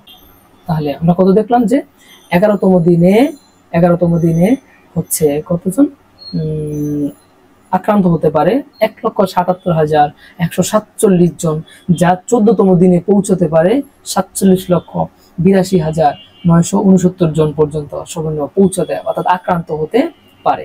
এই ছিল আমাদের 3 এবং 4 এর সমাধান। আমরা এরপর এখন আমরা একক কাজ 3 করব। একক কাজ 3 এর 3 এর যে এগুলো দেওয়া আছে, অর্থাৎ একক কাজ 3 এর 1 আর 2 যেটা বলছে সূত্রের সাহায্যে গুণফল নির্ণয় করতে বলা হয়েছে, আমরা এই সূত্রের সাহায্যে এখন গুণফলগুলো নির্ণয় করব। তো প্রথমে 1 নাম্বারটা দেওয়া আছে, 1 নাম্বারটা দেওয়া ছিল হচ্ছে x প্লাস y, তারপর হলো x মাইনাস y, তারপর দেওয়া আছে হলো x square plus y square. এটাকে হচ্ছে সূত্রের সাহায্যে আমাদের গুণফল নির্ণয় করতে বলা হয়েছে। এখানে আমাদেরকে লক্ষ্য করতে হবে যে প্রথম দুইটা টার্ম প্রায় একই রকম দেখতে, দ্বিতীয়টা হচ্ছে দ্বিঘাত, প্রথমগুলো একঘাত। তাহলে এই দুটাকে আমরা একত্রিত করে নিই। যেমন এটাকে যদি x প্লাস ওয়াই, এটাকে হলো x মাইনাস ওয়াই ধরি, অর্থাৎ আমরা বর্গ নির্ণয়ের দুটা সূত্র শিখে আসছি। একটা সূত্র শিখে আসছি a plus b into a minus b, যেটা সূত্র হচ্ছে a square minus b square. এটা হলো আমরা বর্গ নির্ণয়ের একটা সূত্র পড়ে আসছি। আর এই পাশে ছিল x square plus y square. এই দুইটার দিকে যদি আবার তাকাই, সেম এই দুইটা থেকে আমরা যেই ফলাফল পেয়েছি এই দুইটা থেকে আমরা সিমিলার ফলাফল পেতে পারি। এখানে এটা x square plus y square, এটা হচ্ছে x square minus y square. তো এখান থেকে আমরা পেতে পারি এটা হচ্ছে যদি a প্লাস বি আর a মাইনাস বি ধরি, তাহলে এটা হবে a স্কোয়ার মাইনাস বি স্কোয়ারের সূত্র। অর্থাৎ a বলতে আমরা x স্কোয়ারকে বলেছি, আর সেটার উপর একটা square, a square minus b বলতে ওয়াই স্কোয়ারকে বুঝিয়েছি, আর বি স্কোয়ার বলতে হচ্ছে তার উপর স্কোয়ার। তার মানে ফাইনালি কত পেলাম x to the power 4 minus y to the power 4। এটা হচ্ছে 1 এর সমাধান। এখন এক কাজ 3 এর আবার 2 নং যদি আমরা দেখি, 2 তে বলা আছে হলো কি a plus 1 into a minus 1, এখানে আবার a minus 1 into a square plus 1 into a square plus 1। এটা এখন এখানে যদি আমরা দেখি তাহলে আমরা দেখব যে এটা হচ্ছে a প্লাস 1, এটা হচ্ছে a মাইনাস 1। তাহলে এখানে a রয়েছে আর 1 কে যদি b ধরি তাহলে এটা হবে a plus b into a minus b। তাহলে এই সূত্রটাকে আমরা লিখতে পারি a square minus a b square, b square বলতে 1 স্কোয়ার, এটাকে ব্র্যাকেট দিয়ে নিলাম।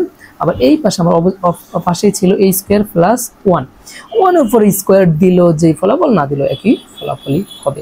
তাহলে এটাকে আমরা বলতে পারি কি a square minus b square, অর্থাৎ দরকার নাই আমি এটাকে চিন্তা করবো, a স্কোয়ারকে ধরবো a আর 1 কে ধরবো b, অর্থাৎ a plus b into a minus b। আবার এটার সূত্রটা হবে কি, পূর্বে থেকে যেটা a স্কোয়ার সেটাকে ধরেছি a square minus b square হবে, আর বি স্কোয়ার বলতে 1 আর এটার পার্টে স্কোয়ার হবে, তাহলে এটা হলো a two the power 4 minus 1, এই হলো এইটার ফলাফল। তাহলে আমরা 1 এবং 2 এর ফলাফল বের করতে পেরেছি। এরপরে যদি আমরা লক্ষ্য করি পরেরটা, অর্থাৎ এই যে একক কাজের এই যে 2 নং, এই 2 নংয়ের চিত্রটা, এখানে আমরা দেখতে পাবো যে এইখানে রয়েছে কি যে উচ্চতার দিকটা কিছুটা অংশ ছিল x আর কিছুটা অংশ আছে 5, আবার ভূমিপৃষ্ঠ অর্থাৎ নিচের দিকটা যদি লক্ষ্য করি তাহলে দেখব 2x আছে এবং 4 আছে। তাহলে এইটাকে যদি আমরা এর ক্ষেত্রফল নির্ণয় করতে বলা হচ্ছে, এটা একটা আয়তক্ষেত্রের মতো আমরা দেখতে পাচ্ছি। জাস্ট হচ্ছে এই জায়গায় যদি আমরা এই যে x প্লাস 5 আর হচ্ছে 2x প্লাস 4 করে দেই, অর্থাৎ তাহলে এইটা হচ্ছে যদি দৈর্ঘ্য ধরি আর এটাকে প্রস্থ ধরি, তাহলে এই দুটাকে গুণ করলে আমি এর ক্ষেত্রফলটা পেয়ে যাচ্ছি। তো আমরা এটাও করি, এখানে ধরে নিচ্ছি একটা কিছুটা অংশ ছিল x আর 5, তাহলে এটাকে যদি যোগ করি x প্লাস 5 পাবো, এবং আরেকটা অংশ পাবো হচ্ছে কত 2x প্লাস 4, এই দুটো অংশ। তাহলে এটি একটি আয়তক্ষেত্র যদি হয়, তাহলে আয়তক্ষেত্রের ক্ষেত্রফল, আয়তক্ষেত্রের ক্ষেত্রফল সমান সমান দৈর্ঘ্য গুণন প্রস্থ, দৈর্ঘ্য গুণন প্রস্থ। দৈর্ঘ্য কত ধরলাম x প্লাস 5, এটা ধরলাম দৈর্ঘ্য, আর প্রস্থ ধরলাম কত, প্রস্থ ধরলাম হচ্ছে 2x প্লাস 4। তাহলে এখান থেকে যদি আমরা এই দুটো গুণ করি তাহলে ফলাফল চলে আসবে। প্রথমে এই অংশের সাথে এই দুটো অংশ গুণ করবো, অর্থাৎ 2x স্কোয়ার, x 2x এর সাথে গুণ করলে 2x স্কোয়ার, আবার x 4 এর সাথে এটা হলো 4, x 4 এর সাথে গুণ করলে হচ্ছে 4x, তারপরে এই 5 যদি 2x এর সাথে গুণ করি তাহলে 10x, আবার 5 যদি 4 এর সাথে গুণ করি 20 পাবো। তাহলে ফাইনালি এখানে ফলাফলটা কি পেলাম হচ্ছে আমরা 2x স্কোয়ার প্লাস 4x আর 10x হচ্ছে কত 14x প্লাস 20, এটা পেলাম হচ্ছে 2 এর ক্ষেত্রফল পেয়ে গেলাম। আচ্ছা, এরপরে যদি আমরা লক্ষ্য করি যে নিচের চিত্রে আয়তন নির্ণয় করে, এখানে 4 নম্বর যেটা দেওয়া আছে এটা আয়তন নির্ণয় করতে বলা হয়েছে। এটা আয়তন কিভাবে নির্ণয় করব আমরা জানি এটা একটা ঘনবস্তু, ঘনক নয়, ঘনবস্তু। ঘনবস্তুর আয়তন নির্ণয়ের সূত্র হচ্ছে কি দৈর্ঘ্য গুণন প্রস্থ গুণন উচ্চতা। তাহলে আমরা ধরে নিলাম, দৈর্ঘ্য কত, দৈর্ঘ্য ধরি হচ্ছে হলো 2a প্লাস 1, 2a প্লাস 1, তারপরে প্রস্থ ধরলাম হচ্ছে 4a মাইনাস 3, 4a মাইনাস 3, তারপর উচ্চতা ধরলাম হচ্ছে a প্লাস 4, a প্লাস 4, এগুলো ধরে নিলাম। তাহলে এখন ঘনবস্তুর আয়তনের সূত্র কি, আয়তনের সূত্র হচ্ছে দৈর্ঘ্য গুণন প্রস্থ গুণন উচ্চতা। এখন দৈর্ঘ্য প্রস্থ উচ্চতা এই তিনটা গুণ করলে আমরা ফলাফলটা পেয়ে যাবো। তাহলে দৈর্ঘ্য হচ্ছে কত 2a প্লাস 1, প্রস্থ হচ্ছে কত 4a মাইনাস 3, উচ্চতা হচ্ছে কত a প্লাস 4। তাহলে এখন আমরা এই দুটাকে গুণ করব, এগুলোকে প্রথমে দুটাকে গুণ করব, তারপরে তার ফলাফলের সাথে তৃতীয়টা গুণ করে দিব। 2a আর 4 গুণ করলে হবে কত 8a স্কোয়ার, 2a আর মাইনাস 3 সাথে গুণ করলে মাইনাস 6a, তারপর 1 যদি 4 এর সাথে গুণ করি প্লাস 4a, মাইনাস 1 যদি 3 এর সাথে গুণ করি মাইনাস 3, এটা পেলাম প্রথম দুইটার গুণফল। তৃতীয়টা ছিল হচ্ছে a প্লাস 4। এখন এই প্রথম অংশ তৃতীয় অংশের সাথে গুণ করব, তো গুণ করলে এখানে পাবো কি আমরা দেখি 8a স্কোয়ার এর সাথে গুণ করলে 8a কিউব, আচ্ছা, তারপর হচ্ছে প্লাস 4 এর সাথে গুণ করলে 4 32a স্কোয়ার, তারপরে অর্থাৎ প্রত্যেকটা দুইটার সাথে গুণ হবে 6a এর সাথে গুণ করলে মাইনাস 6a স্কোয়ার, তারপরে 6a 4 এর সাথে গুণ করলে হচ্ছে কত হবে 4 মাইনাস 24a, তারপরে এই 4a যদি এর সাথে গুণ করি প্লাস 4a স্কোয়ার, তারপরে 4a 4 এর সাথে গুণ করলে প্লাস 16a। আচ্ছা, এরপরে যদি মাইনাস 3 এর সাথে গুণ করি তাহলে হবে মাইনাস 3a, তারপরে -3 4 এর সাথে গুণ করলে -3 ছাড়া 12। আচ্ছা, তাহলে চূড়ান্ত পর্যায়ে এটাকে কি লিখতে পারি আমরা? এটাকে লিখতে পারি 8a³। তাহলে এখানে আছে কয়টা? এখানে আছে হচ্ছে আমাদের 32টা a², এখানে আছে হচ্ছে আমাদের 32টা a², আর হচ্ছে -6টা a², আবার আছে +4টা a²। তাহলে 32-এর সাথে যদি +4টা যোগ করে দেই, যেহেতু যোগ চিহ্ন আছে, আমরা জানি যোগ বিয়োগের ক্ষেত্রে রাশি যোগ বিয়োগের ক্ষেত্রে একই চিহ্ন বিশিষ্ট রাশিগুলো যোগ হয়, বিপরীত চিহ্ন বিশিষ্ট রাশিগুলো বিয়োগ হয়। তাহলে এখানে 36টা a² হবে, আর সেখান থেকে 6টা a² চলে গেলে হবে +30 a² হবে। আচ্ছা, এরপরে যদি আমরা তাকাই এর দিকে, এখানে আছে কত? -24টা a, এখানে আছে 16টা a, এখানে আছে 3টা a। কিন্তু বিষয়টা হলো মাইনাস এটা আর হচ্ছে এইটাও মাইনাস। তাহলে এখানে যদি আমরা যেমন 16টা -16টা থেকে যদি +24টা এখানে যদি বিয়োগ করি, তাহলে থাকবে হচ্ছে -8টা a। আর -8টা এর সাথে -3টা a যদি যোগ করি, তাহলে হবে -11টা a। -11টা a, আর ধ্রুবক পদ ছিল কত? -12। এটাই হলো এটা, মানে এই আয়তন নির্ণয়, অর্থাৎ এই ঘনবস্তুর আয়তনের ফলাফল এটা। ওকে, এরপরে যদি আমরা দেখি, আমরা পরবর্তী এই একই রকমের দেখতে, অনেকটা একই রকম দেখতে এই বস্তুটার আয়তন নির্ণয় করার চেষ্টা করি, তাহলে আমরা দেখতে পাবো যে এটা হচ্ছে x+1, এটার একটা অংশ হচ্ছে কত? x+1, আর একটা 2x, আর একটা 3x+4। একটা x+1, একটা হলো কি ধরি দৈর্ঘ্য হলো কত? x+1, আরেকটা হচ্ছে প্রস্থ ধরি হলো 2x, আরেকটা ছিল কত? আরেকটা ছিল হলো 3x+4, আরেকটা ছিল 3x+4, সেটাকে ধরি উচ্চতা 3x+4। আমাদের ধরতে নিয়ে কোনো সমস্যা নেই, আমরা যে কোনো একটাকে ধরতে পারি। এখন আয়তন সমান দৈর্ঘ্য গুণন প্রস্থ গুণন উচ্চতা। আচ্ছা, এখন আমরা দৈর্ঘ্য প্রস্থ উচ্চতার ভ্যালুগুলো লিখব। দৈর্ঘ্য হচ্ছে কত আমাদের? দৈর্ঘ্য হচ্ছে x+1, প্রস্থ হচ্ছে 2x, উচ্চতা হচ্ছে 3x+4। আচ্ছা, এখন এখান থেকে প্রথমে 2টা গুণ করব, তারপরে সেই ফলাফলের সাথে 3টা গুণ করব। x 2x এর সাথে গুণ করলে হচ্ছে কত? 2x², তারপর হচ্ছে 1 2x এর সাথে গুণ করলে হচ্ছে +2x। আচ্ছা, এটা এরপরে এর সাথে যেটা ছিল 3x+4, এটা থেকে গেল। এখন আমরা এই দুটাকে আবার গুণ করব। এই দুটাকে গুণ করলে পাবো হচ্ছে 2x², 3x এর সাথে গুণ করলে 3 × 6x³। তারপর হচ্ছে এটা যদি 4 এর সাথে গুণ হয়, তাহলে হচ্ছে 2 × 8x² গেল। এরপর হচ্ছে 2x যদি 3x এর সাথে গুণ হয়, তাহলে হবে কত? +6x²। 2x যদি 4 এর সাথে গুণ হয়, তাহলে হবে +4 × 8x।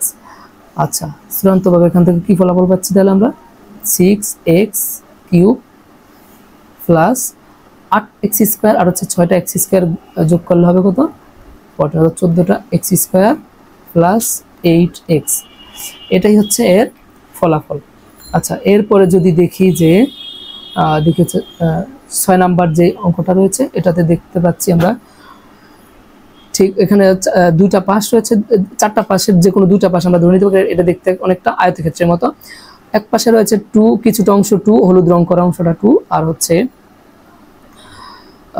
গ্রে রং করাটা রয়েছে হচ্ছে ভি। তাহলে হচ্ছে এই দুটাকে যদি আমরা যোগ করি, তাহলে 2 + ভি পাবো। অপর অংশটা যেটা রেড অর্থাৎ লাল রং করা, সেটা হচ্ছে 3, অপর অংশটা হচ্ছে ভি।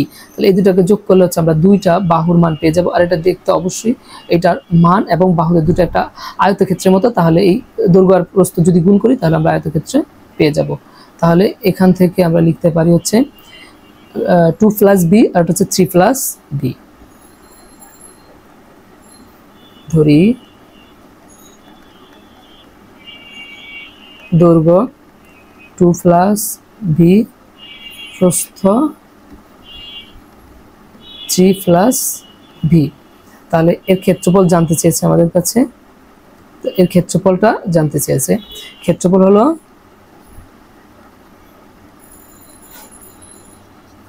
দৈর্ঘ্য গুণন প্রস্থ। দৈর্ঘ্য হচ্ছে 2 প্লাস ভি, প্রস্থ হচ্ছে 3 প্লাস ভি। দুটা গুণ করলে আমরা এই ফলাফলটা পেয়ে যাব। 2 আর 3 গুণ করলে হচ্ছে 6 প্লাস 2 আর বি গুণ করলে হচ্ছে 2b প্লাস 3 আর বি গুণ করলে হচ্ছে 3b, বি আর বি গুণ করলে হচ্ছে বি স্কোয়ার। তাহলে আমরা এটাকে লিখতে পারি বি স্কোয়ার, সর্বোচ্চ ঘাত বিশিষ্ট পদটা আগে লিখলে বি স্কোয়ার প্লাস 2b আর 3b হচ্ছে 5b প্লাস 6, এটাই হচ্ছে এর ক্ষেত্রফল। এখন আমরা 7 নং প্রশ্নের সমাধানটা করব। এখানে বলা আছে চিত্রের লাল রঙের ক্ষেত্রটির ক্ষেত্রফল একাধিক নিয়মে নির্ণয় করো। এখানে একটা বর্গাকৃতির চিত্র আমরা দেখতে পাচ্ছি। এই চিত্রটা বলা আছে যে এই চিত্রটার লাল অংশের যেটা রয়েছে এই লাল অংশের ক্ষেত্রফলটা একাধিক নিয়মে বের করতে হবে। তো সেক্ষেত্রে আমরা যেহেতু এই চিত্রের মধ্যে আমরা দেখতে পাচ্ছি যে এইখান থেকে এই পর্যন্ত বি দেওয়া আছে, আবার এখান থেকে ঠিক এই পর্যন্ত বি দেওয়া আছে, আবার এখানে বলা আছে এই থেকে এই পর্যন্ত হলো এ, অর্থাৎ সম্পূর্ণ একটা বাহুর দৈর্ঘ্য হচ্ছে এ। তাহলে লাল অংশটা দৈর্ঘ্য কত হবে? যেমন এই যদি এই পাশে বি হয় তাহলে এই পাশটাও বি, আবার এইটুকু বি হলে এইটুকু ভি। তো ঠিক আছে, লাল অংশের দৈর্ঘ্যটা হবে কি, এ থেকে যদি ভি বিয়োগ করে দেয় তাহলে এই লাল অংশের দৈর্ঘ্যটা পাবো। তো লাল অংশের ক্ষেত্রফলটা আমরা কীভাবে বের করতে পারি? এটা একটা বর্গক্ষেত্র, বা আমরা জানি 4টি বাহু যখন একই থাকে বা সমান থাকে তখন সেটাকে বলা হয় বর্গক্ষেত্র। তো বর্গক্ষেত্রের ক্ষেত্রফল এই যে প্রথমে এটা হচ্ছে নিয়ম 1 যদি আমরা বলি, তো প্রথম নিয়মে বর্গক্ষেত্রের ক্ষেত্রফল হচ্ছে বাহু স্কোয়ার। তাহলে এই যে এটাকে যখন যেমন এক বাহুর দৈর্ঘ্য হচ্ছে লাল অংশের দৈর্ঘ্য হচ্ছে a মাইনাস বি, তাহলে যে a minus B whole square করে দিলে এটা হচ্ছে আমরা কী পেলাম, প্রথম একটা নিয়মে পেলাম। এরপর দ্বিতীয় আরেকটা নিয়ম হচ্ছে সম্পূর্ণ এই বর্গক্ষেত্রের ক্ষেত্রফল হচ্ছে কি বাহু এই স্কোয়ার। তো এই স্কোয়ার আমরা কোথায় পেলাম? এই যে এই স্কোয়ারটা আমরা কোথায় পেলাম?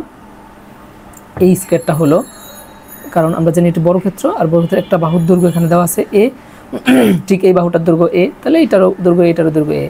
তাহলে আমরা জানি বর্গক্ষেত্রের ক্ষেত্রফল হচ্ছে বাহু স্কোয়ার, তাহলে সম্পূর্ণটার ক্ষেত্রফল হবে বাহু স্কোয়ার মানে এ স্কোয়ার। আর ওই সম্পূর্ণটা থেকে এই নীল অংশ এই নীল অংশ যদি বিয়োগ করে দেয় তাহলে আমরা শুধু লাল অংশটার ক্ষেত্রফল পাবো।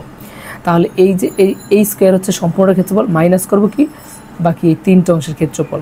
এই অংশের ক্ষেত্রফল হচ্ছে বি স্কোয়ার প্লাস এই অংশের ক্ষেত্রফল হলো বি ইন্টু এ মাইনাস বি, এই অংশের ক্ষেত্রফল হলো বি ইন্টু এ মাইনাস বি। যোগ করলাম, যোগ করার পরে এটা সেকেন্ড ব্র্যাকেট। আচ্ছা, এরপরে কি পেলাম? এই যে মাইনাস, এই বাইরের ব্র্যাকেটের বাইরে একটা মাইনাস ছিল, মাইনাসটা সবার সাথে গুণ করে দিলাম। আর এখানে এই যে বি ইন্টু এ মাইনাস বি, বি ইন্টু এ মাইনাস বি এগুলো গুণ করে দিয়েছি। তাহলে এখানে পাবো কি minus A B plus B square, তারপর হচ্ছে minus A B plus B square, কারণ এই মাইনাসটার কারণে সবগুলো চিহ্ন পরিবর্তন হয়ে যাবে। তাহলে এইখানে কাটাকাটি করলে এই যে বি স্কোয়ার আর বি স্কোয়ার যদি আমরা কাটাকাটি করি, বি স্কোয়ার আর বি স্কোয়ার যদি আমরা কাটাকাটি করি তাহলে এখানে থাকবে হচ্ছে কি A B R A B, দুইটা এ বি হবে, এখানে স্কোয়ার ছিল, আর মাইনাস এ বি হচ্ছে minus 2ab plus B square. আর এটার সূত্র জানি হচ্ছে আমরা A square minus 2ab plus B square হলো কি A minus B whole square. তাহলে দুইটা ফলাফলই আমাদের একই আসছে, মিলে গেল। এরপরে আমরা সমাধান করব হলো, আমাকে দেখে আসি এরপরে আমাদের আর কোনটা মূল্যায়নে রয়েছে। এরপরে আমাদেরকে বলা আছে যে 53 থেকে 55 পৃষ্ঠার একক কাজগুলো। এর আগেও আমাদের বিষয় রয়েছে হলো 49 থেকে 50, তাহলে আমরা 50 পৃষ্ঠা পর্যন্ত এগুলো করে ফেলেছি, 49 আর 50। এখন হচ্ছে 53 থেকে 55 পৃষ্ঠার একক কাজগুলো আমাদেরকে এখন করতে হবে। তো 53 পৃষ্ঠাতে আমরা চলে আসছি। এখানে বলা আছে প্রথমে একটা একক কাজ দেওয়া আছে যে সহজ উপায়ে 52, 71, তারপর হচ্ছে 21 আর 26, 103 এর বর্গ নির্ণয় করো। অর্থাৎ এই সংখ্যাগুলোর বর্গ নির্ণয় করতে বলা হয়েছে আমাদেরকে। তো এইটা আমি এখানে ফার্স্টে দেখিয়ে দিয়েছিলাম যে যেমন 52 এর বর্গ হলো, আমি যদি 52 স্কোয়ার করি, যেমন 52 স্কোয়ার করি, এটা যতটা কঠিন হবে তার থেকে আমি ইজিতে করতে পারবো যদি 52কে 50 প্লাস 2 করে হোল স্কোয়ার করে দেই। তার মানে আমরা এই 50কে এ ধরবো আর 2কে বি ধরবো, তাহলে এটা জানি যে A plus B whole square, আর এ প্লাস বি হোল স্কোয়ারের সূত্র আমরা জানি A square plus 2ab plus B square. ঠিক আমরা ওই সূত্রগুলো দিয়ে এটাকে সলভ করতে পারবো, যেমন আমি এখানে এটা করে দেখানো হয়েছে। 71কে আমরা সিমিলারভাবে লিখবো 70 প্লাস 1, 21কে লিখবো 20 প্লাস 1, 26কে লিখবো 20 প্লাস 6, তারপর হচ্ছে 103কে লিখবো 100 প্লাস 3 হোল স্কোয়ার, তারপরে একটাকে ধরবো এ, সিমিলারভাবে আরেকটাকে ধরবো বি, ধরে A square plus 2ab plus B স্কোয়ারের সূত্র অ্যাপ্লাই করে ফলাফল বের করে দিব, অ্যান্সার পেয়ে যাব। আচ্ছা, এরপরে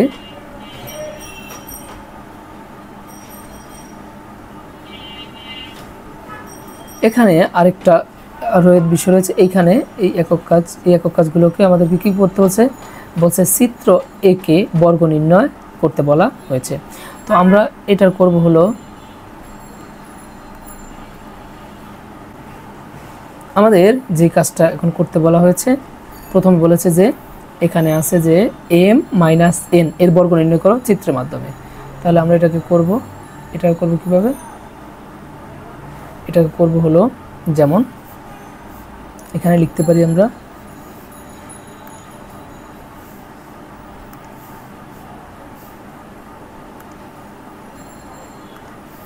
এটাকে লিখতে পারি m - n whole square.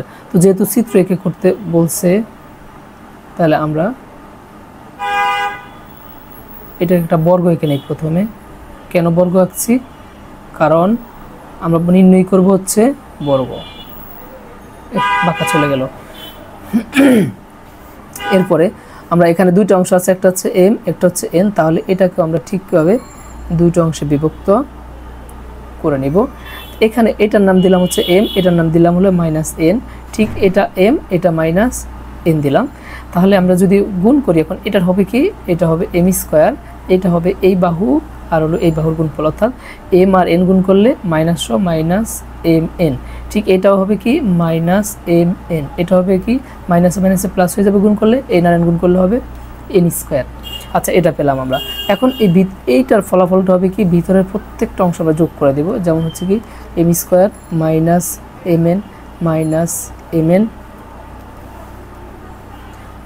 -mn plus n square.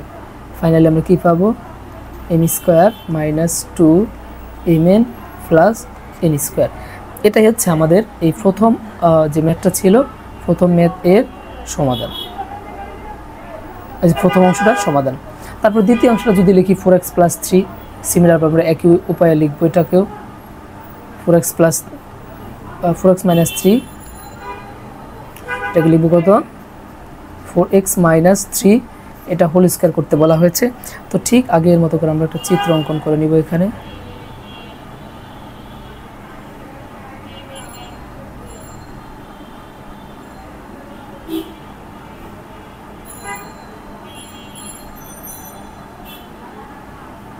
এই আমরা যেহেতু এখানে 4x + 3 অর্থাৎ দুইটা অংশ রয়েছে, তাই এইখানেও এটাকেও আমরা এইভাবে দুইটা অংশে ভাগ করে নিব। এই পাশে লিখবো হচ্ছে 4x, আর এই পাশে লিখবো হচ্ছে -3, এই পাশে লিখবো হচ্ছে 4x, সরি মাইনাসটা হবে না,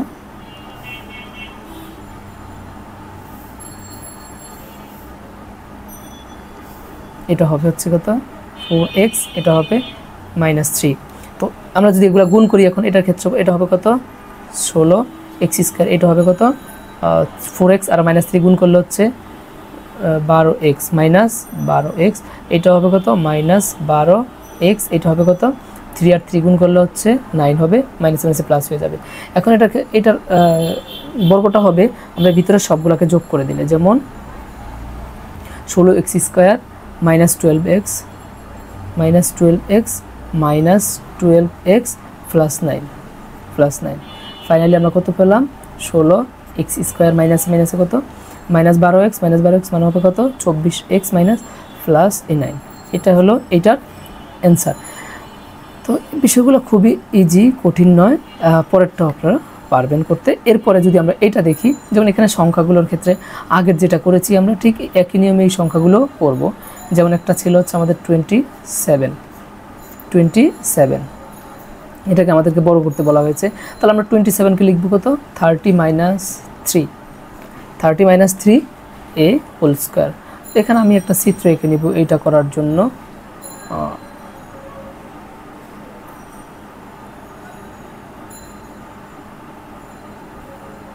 এই একটা বর্গ এঁকে নিলাম। ঠিক এই দিকে আমরা দুটো অংশ ভাগ করব, কারণ আমাদের এই বর্গের ভিতরে দুইটা পদ রয়েছে, সেই জন্য আমরা এটাকে দুইটা অংশে ভাগ করে নিলাম। দুইটা অংশ ভাগ করবো, তো দুইটা যখন রেখা টানবো তখন চারটা অংশ ভাগ হয়ে যাবে। তখন এই পাশে লিখলাম হচ্ছে 30, এই পাশে লিখলাম হচ্ছে আমি -3, এই পাশে লিখলাম 30, এই পাশে লিখলাম -3। এখন গুণ করব, 30 আর 30 গুণ করলে হবে কত 900, আর এই যে 3 আর 30 গুণ করলে হবে -90, আর এইখানেও 3 আর 30 গুণ করলে হচ্ছে -90, আর এই পাশে হবে 9। তাহলে এখন আমরা এটা বর্গের ফলাফলটা কত পাবো, 900 -90 -90 +9। এখান থেকে আমরা লিখতে পারি কত 900 আর 9 যোগ করলে কত হবে, এটা পরে যোগ করি, 900 আর এটা হবে -90 90 যোগ করলে -180 +9। আচ্ছা, এখন যদি 900 থেকে 180 চলে যায় তাহলে থাকবে হচ্ছে আমাদের কত 720। 720 থেকে 20-এর সাথে 9 যোগ করলে 729, এটার ফলাফল হবে 729। এইভাবে আমরা এইখান থেকে বাকি অঙ্কগুলোও করতে পারবো। এই যে 95 হচ্ছে 100 - 5 লিখবো, এই যে এখানে আমি লিখে দিয়েছি, 100 - 5 লিখবো। আবার 99 মানে হচ্ছে 100 - 1 লিখে স্কোয়ার করে দিব, তারপর এটার ফলাফলটা হয়ে যাবে। এখন 55 পেজে আমরা চলে আসছি। 55 পেজে একটা একক কাজ দেওয়া আছে। এখানে বলা আছে, মনে করো বর্গক্ষেত্রের এক বাহুর দৈর্ঘ্য a + b + c একক হয়, তাহলে এটা যেমন a + b + c whole square সমান কত হবে এটা আমাদেরকে দেখতে হবে। তো আমরা একটা বর্গক্ষেত্র অঙ্কন করেছি এখানে, এবং এইটার হচ্ছে একটা বাহুর 3টা পদ বিশিষ্ট একটা বাহু। সেক্ষেত্রে আমরা একটা বাহুকে 3টা অংশে বিভক্ত করেছি, এবং আমরা প্রত্যেকটা অংশের নাম ABC করে দিয়েছি। আর এখন যদি এই বাহুটা এখান থেকে পর্যন্ত এই বাহুটার দৈর্ঘ্য কত জানতে চাই, তাহলে আমরা বলতে পারবো a + b + c, তাহলে এটা পেয়ে যাব। তো আমরা এখানে কি করেছি, এই প্রত্যেকটা একটা বর্গক্ষেত্র তৈরি হচ্ছে, এদের আবার হচ্ছে আমরা ক্ষেত্রফল বের করার চেষ্টা করি। যেমন a আর গুণ করলে a স্কয়ার, আবার এই b আর b গুণ করলে এই যে b স্কয়ার, c আর c গুণ করলে এই c স্কয়ার, আবার এই a আর এই v গুণ করলে হচ্ছে ab, আবার এই c আর a গুণ করলে হচ্ছে ac, ঠিক এই b আর a গুণ করলে হচ্ছে ab। অর্থাৎ এইভাবে আমরা প্রত্যেকটাকে গুণ করে দিয়েছি। গুণ করে এখন আমরা a + b + c whole square, অর্থাৎ এই পুরো বর্গক্ষেত্রটা হচ্ছে একটা বাহু স্কয়ার। বর্গক্ষেত্রের ক্ষেত্রে যেহেতু বাহু স্কয়ার, তাহলে একটা বাহু দৈর্ঘ্য হচ্ছে a + b + c, তাহলে এটাকে স্কয়ার করে দিয়েছি, সম্পূর্ণটা পেয়েছি। তো সম্পূর্ণটা আবার কি হবে, এই ভিতরের প্রত্যেকটার যোগফল, এর ভিতরে প্রত্যেকটা, যেমন a square b square c square ছিল লিখেছি, তাহলে ab দুইটা আছে, 2ab লিখেছি, আবার ac দুইটা ছিল, তাহলে দুটো ac লিখেছি, bc আর bc দুইটা ছিল, দুইটা bc লিখেছি। এটা হচ্ছে এর চূড়ান্ত অ্যান্সার। আচ্ছা, এরপরে আমাদের এই অধ্যায়ের কাজ শেষ। এরপর অনুশীলনীর ম্যাথ তেমন একটা করতে বলা হয় না। এখন আমরা দেখব যে আমাদের এরপর আর কোন ম্যাথগুলো করতে বলা হয়েছিল। 53 থেকে 55 পৃষ্ঠার এই যে একক কাজ, এগুলো আমরা করে ফেলেছি। এরপরে বলা আছে 60, 61, 65, 70 পৃষ্ঠার গুণনীয়ক নির্ণয় এবং উপস্থাপন করা। গুণনীয়ক নির্ণয় এবং উপস্থাপন কিভাবে করতে হয় আমরা একটু সেটা দেখে আসি। 60, 61, 65, 70 পৃষ্ঠা। এখানে 60 পৃষ্ঠার আমরা যেগুলো দেখেছি একক কাজ, এই যে প্রথমে একটা একক কাজ দেওয়া আছে। এখানে বলা আছে, তুমি তোমার পছন্দ মতো 5টি সাধারণ গুণনীয়ক নাও এবং তাদের 10টি করে গুণনীয়ক লেখো। তো আমরা ওয়ার্ডে যদি চলে যাই, 5টি সাধারণ গুণনীয়ক আমাদেরকে নিতে হবে এবং এগুলার সাধারণ গুণনীয়ক লিখতে হবে। যেমন আমি 5টি গুণনীয়ক লিখতে পারি, এখানে 5টি ভগ্নাংশ, সাধারণ ভগ্নাংশ লিখতে পারি, যেমন 1/5, তারপর হচ্ছে 2/3, তারপর হলো 3/5, তারপরে আমি আরও লিখতে পারি 4/5, তারপরে আমি আরও লিখতে পারি হচ্ছে 2/5, এটা নাই আমার এখানে। তাহলে আমি কয়েকটা ভগ্নাংশ লিখছি, সাধারণ ভগ্নাংশ, এবং বলছে এদের 10টি করে গুণনীয়ক লেখার জন্য 10টি করে গুণনীয়ক। তাহলে গুণনীয়ক, ভগ্নাংশ গুণনীয়ক কীভাবে লেখে, জাস্ট উপরের সংখ্যাটার গুণিতকগুলো লিখলে ভগ্নাংশের গুণনীয়ক হয়ে যায়। গুণিতক আর গুণনীয়কের সিস্টেমটা খুবই সহজ। যেমন উপরের নামটা লিখে যাবো, জাস্ট নর্মালি এটা 1/5, তারপর হলো 2/5, তারপর হলো 3/5, তারপর হলো 4/5, তারপর হলো 5/5, তারপর হলো 6/5। 5/5 এটাকে আমরা লিখতে পারি 1, 6/5, 7/5, 8/5, 9/5, 10/5, 5, 10/5 মানে কত 2, 10টি করে লেখা হয়ে গেছে। এখন 2/3-এর গুণনীয়ক লিখতে হবে। 2/3-এর প্রথম গুণনীয়ক হচ্ছে 2/3, তারপর হচ্ছে 4/3, তারপর হলো কত 6/3, 6/3 মানে কত 2, তারপর হলো কত 7/3, তারপর হলো 8/3, তারপর হলো 9/3, 9/3 মানে হচ্ছে 3, তারপর হলো 12/3, তারপর হলো 15 সরি এখানে ভুল হয়ে গেছে একটু,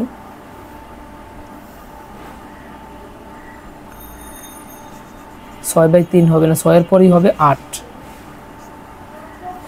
আচ্ছা 6/3কে আমরা 2 লিখেছি, তারপর লিখতে পারি 8/3, তারপরে হবে 10/3, তারপরে হবে 12/3, 12/3কে আমরা লিখতে পারি কত 4, তারপর হলো কত 14/3, তারপর হলো কত 16/3।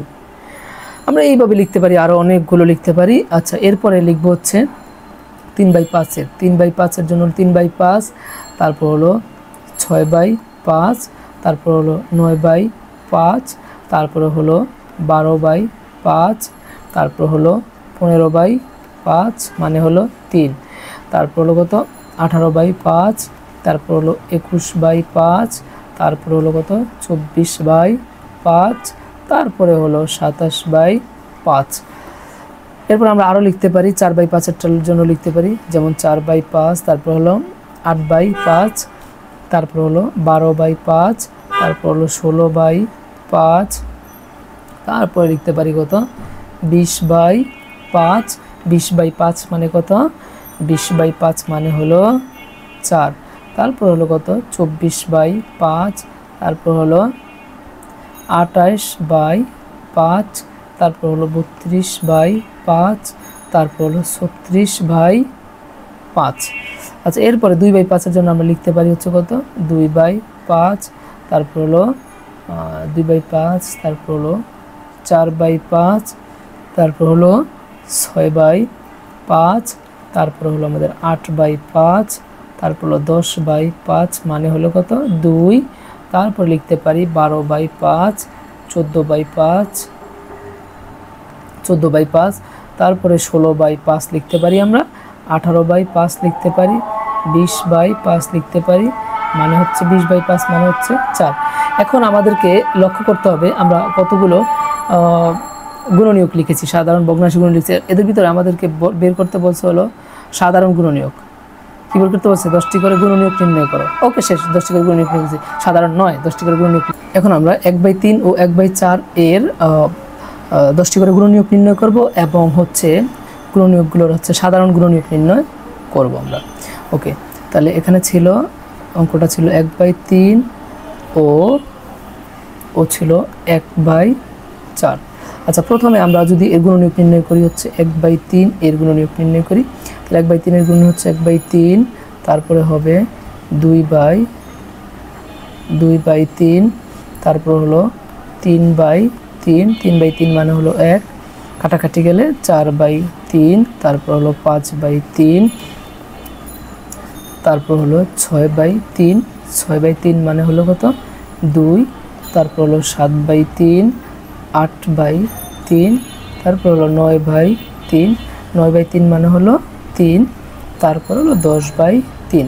হয়ে গেল আমাদের 10টি গুণনীয়ক লিখে ফেললাম। এরপরে যদি আমরা লিখি 1/4 এর 10টি গুণনীয়ক, অর্থাৎ 1/4, 2/4, তারপরে হলো আমাদের 3/4, 4/4 সমান সমান হবে 1।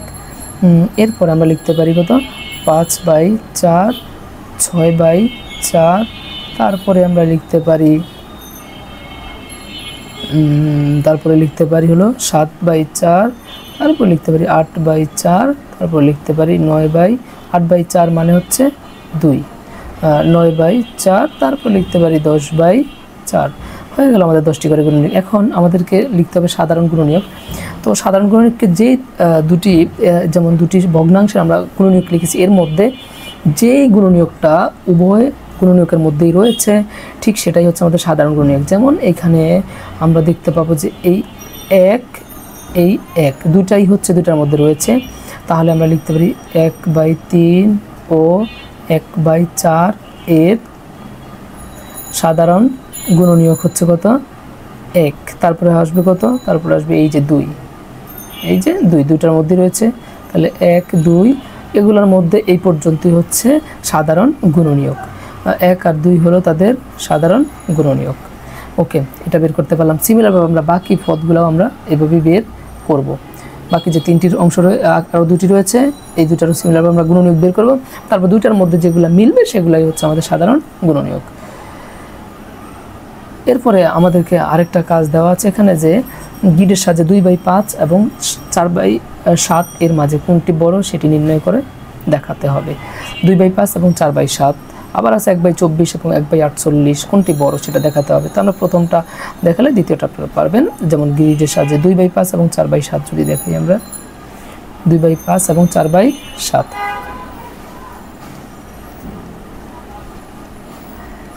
চার বাই সাতের মধ্যে কোনটি বড়। সেক্ষেত্রে আমরা এটা একটা কাজ করে নিতে পারি। কাজটা হচ্ছে এই দুটাকে হচ্ছে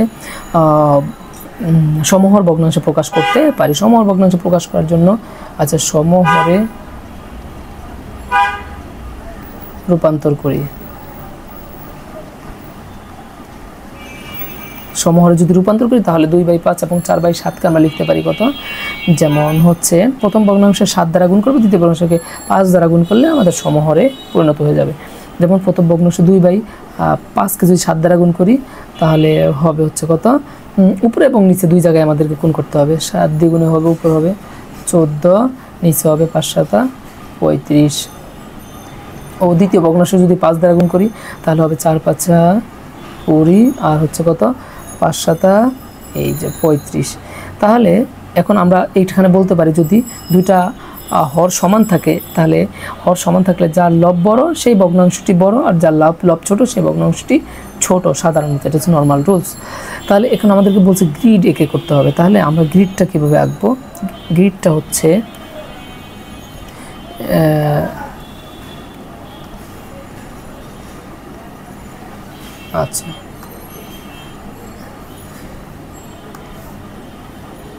আচ্ছা যদি আমরা একটা গ্রিড আঁকি, এখানে এরকম একটা দাগ দিয়ে নিলাম, তারপরে এই দিকেও ঠিক আরও একটা দাগ দিয়ে নিলাম। দাগ দিয়ে 35টা ঘরের ভিতরে যদি আমরা করতে পারি তাহলে হয়ে গেল। তাহলে এখানে আমি আরেকটা দাগ দিয়ে নিই, এইদিকে নিলাম। এখন আমি 35টা দাগ দেব। এর মধ্যে 1টা 2টা 3টা 4টা 5টা 6টা 7টা 8টা 9টা 10টা। এখন কত হলো? 1 2 3 4 5। এর মাঝখানে আমরা আরেকটা দাগ দিতে পারি। কত হলো? 1 2 3 4 5 6 7 8 9। এখানে আমি আরেকটা দাগ দিয়ে নিই, এখানে আরেকটা দাগ দিয়ে দিই। তাহলে 1 2 3 4 5 6 7 8 9 10 11 12 13 14। 14 গুণে কত হয়? 28।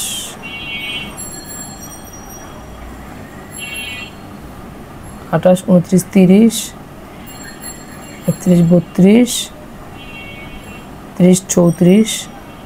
34টা আসলো, তারপরে এই পাশে দিয়ে একটা এঁকে দিলাম, এটা আসলো 35টা ঘর আমার হয়ে গেল। এখন 35এর ভিতরে 14টা ঘর আমাকে রং করতে হবে, অর্থাৎ কালার করতে হবে। যেমন 1টা 2টা 3টা 4টা 5টা 6টা 7টা, এই 14টা ঘর যদি আমি কালার করে দিই, একেবারে কালি করে দিব, এভাবে কালি করে দিব, এই কালি করে দিব।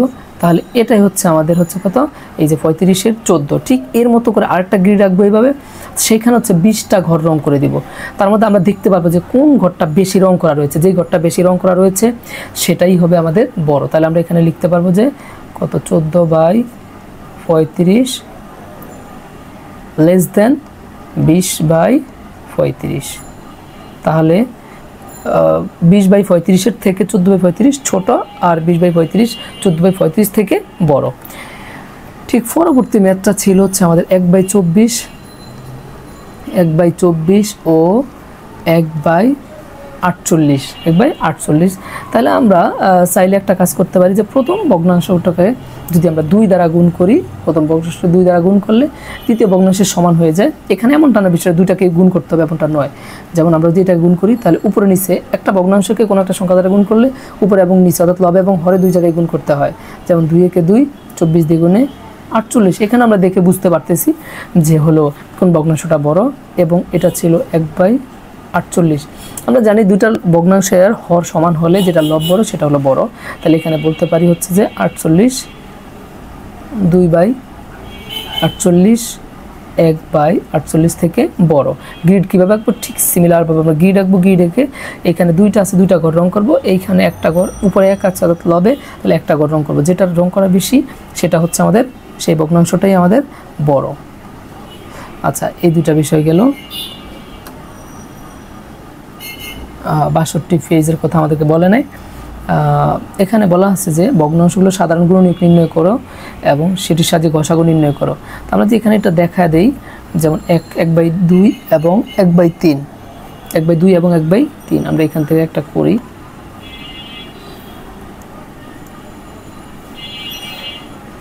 1/2 ও 1/3 এর গসাগু নির্ণয় করতে হবে। এর গসাগু কীভাবে নির্ণয় করব? যেমন 1/2 এর কতগুলো আমরা গুণনীয়ক লিখব। যেমন 1/2, 2/2 সমান মানে 1, তারপর 3/2, তারপর হলো 4/2 মানে হলো 2, তারপর হলো কত 5/2, 6/2 এটাকে লিখতে পারি হলো 3, 7/2, 8/4 মানে হলো 8/2 সরি 8/2 মানে হলো কত 4। এইগুলো আমরা লিখতে পারি। এরপরে হচ্ছে 1/3 এর কতগুলো গুণনীয়ক লিখি। 1/3, তারপর হলো 2/3, তারপর হলো 3/3 মানে হলো 1, 4/3, তারপর হলো 5/3, তারপর লিখতে পারি 6/3 মানে 2, 7/3, 8/3, 9/3 মানে হলো 3, তারপর লিখতে পারি 10/3, আরও লিখতে পারি উৎপাদক আমরা। এখন এইখান থেকে আমরা যদি সাধারণ গুণনীয়কগুলো বের করি, সাধারণ গুণনীয়ক কত হবে? সাধারণ গুণনীয়ক হবে হচ্ছে আমাদের 1, তারপর হলো 2, 1 2, সাধারণ তারপর হবে 3, 1 2 3 হবে সাধারণ গুণনীয়ক। কিন্তু এখন এই সাধারণ গুণনীয়কগুলোর মধ্যে যেই গুণনীয়কটা সবচেয়ে ছোট সেটাই হচ্ছে গসাগু। তাহলে এখানে গসাগু হবে কত? 1। আমরা জানি দুটি ভগ্নাংশের যদি গুণনীয়ক বের করি আর গুণনীয়কগুলোর মধ্যে সবচেয়ে ছোট যে গুণনীয়কটা থাকে সেই গুণনীয়কটা হচ্ছে আমাদের গসাগু। তাহলে এখানে আমরা গসাগু পেলাম হচ্ছে 1। এই সিমিলার ওয়েতে আমরা পরবর্তীগুলোও বের করতে পারবো। 65 পৃষ্ঠাতে আমাদেরকে যেতে বলেছে। 65 পৃষ্ঠার এখানে একটা একক কাজ রয়েছে। একক কাজে বলছে যে 3/11 এর গুণনীয়কগুলো নির্ণয় এবং যাচাই করো। তাহলে 3/11 এর গুণনীয়কগুলো বের করা খুবই সহজ। 3/11 এর গুণনীয়ক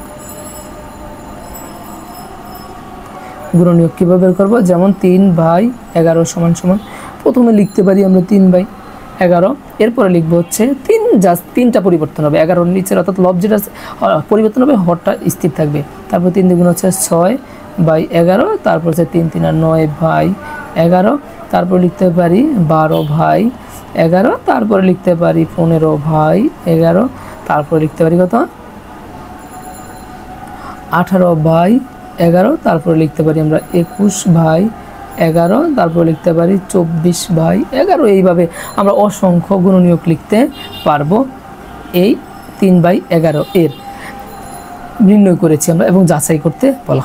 আমরা এরপরে যেই কাজটা দেখব এটা হচ্ছে গুণিতক নির্ণয়ের জন্য। কিসের জন্য? গুণিতক নির্ণয়ের জন্য। এখন এখানে বলছে যে 5টি সাধারণ ভগ্নাংশ নিতে এবং 10টি করে গুণিতক নির্ণয় করার জন্য বলা হয়েছে। তো আমরা এখন গুণিতক নির্ণয় করব। যেমন আমি চাইলে এখানে কয়েকটা ভগ্নাংশ লিখতে পারি, 5টা 10টা। যেমন 1/3, তারপর হলো 3/5, 4/5, এইরকম আর অনেকগুলো আমি লিখতে পারি চাইলে। এখন এদের গুণিতকটা কীভাবে লেখে, যেমন 1/3 আমরা যখন গুণনীয়ক নির্ণয় করেছি জাস্ট লবের পরিবর্তন করেছি, যখন গুণিতক নির্ণয় করবো তখন হরের পরিবর্তন করবো, লব স্থির থাকবে। যেমন 1/6, তারপর 1/9, 1/12, 1/15, 1/18, 1/21, 1/24, 1/24। এই ডট ডট ডট আমি অসংখ্য লিখতে পারি চাইলে।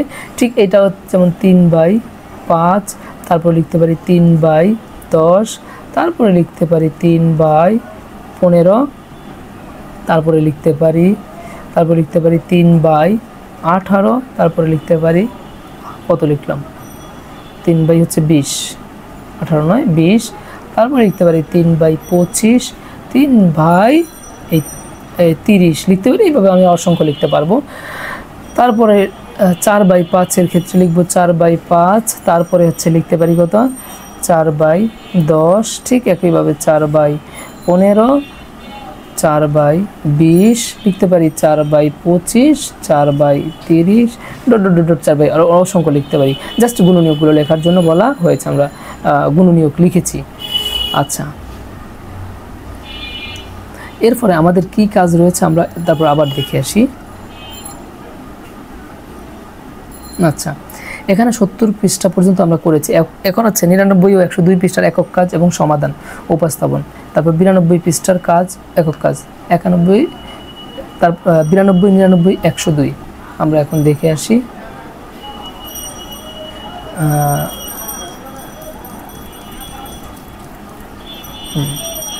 এখানে কোথায়, এই যে 92, প্রথমে 92 পৃষ্ঠার একক কাজ। আচ্ছা, তো এখানে 92 পৃষ্ঠার যেটা দেওয়া আছে, 92 পৃষ্ঠার হচ্ছে এইখানে বলা আছে,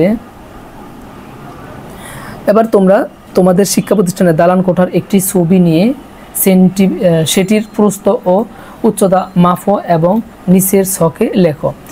যেমন প্রস্থ সেন্টিমিটার লিখতে হবে, উচ্চতা সেন্টিমিটার লিখতে হবে। যেমন আমি আমার বিদ্যালয়ের যে কোনো একটি মানে দালানের বা কোঠার যে কোনো একটা হতে পারে, আমার একটা বইয়েরও হতে পারে, এখানে এক্সাম্পল যে কোনো একটা বিষয়ের একটা এক্সাম্পল দিতে পারে। তোমার স্কুলের স্যার বলতে পারে একটি খাতা বা একটি বক্সের বা টেবিলের বা বেঞ্চের যে কোনো একটা কিছু বলতে পারে। আমি জাস্ট তার প্রস্থটার উচ্চতাটা নির্ণয় করব।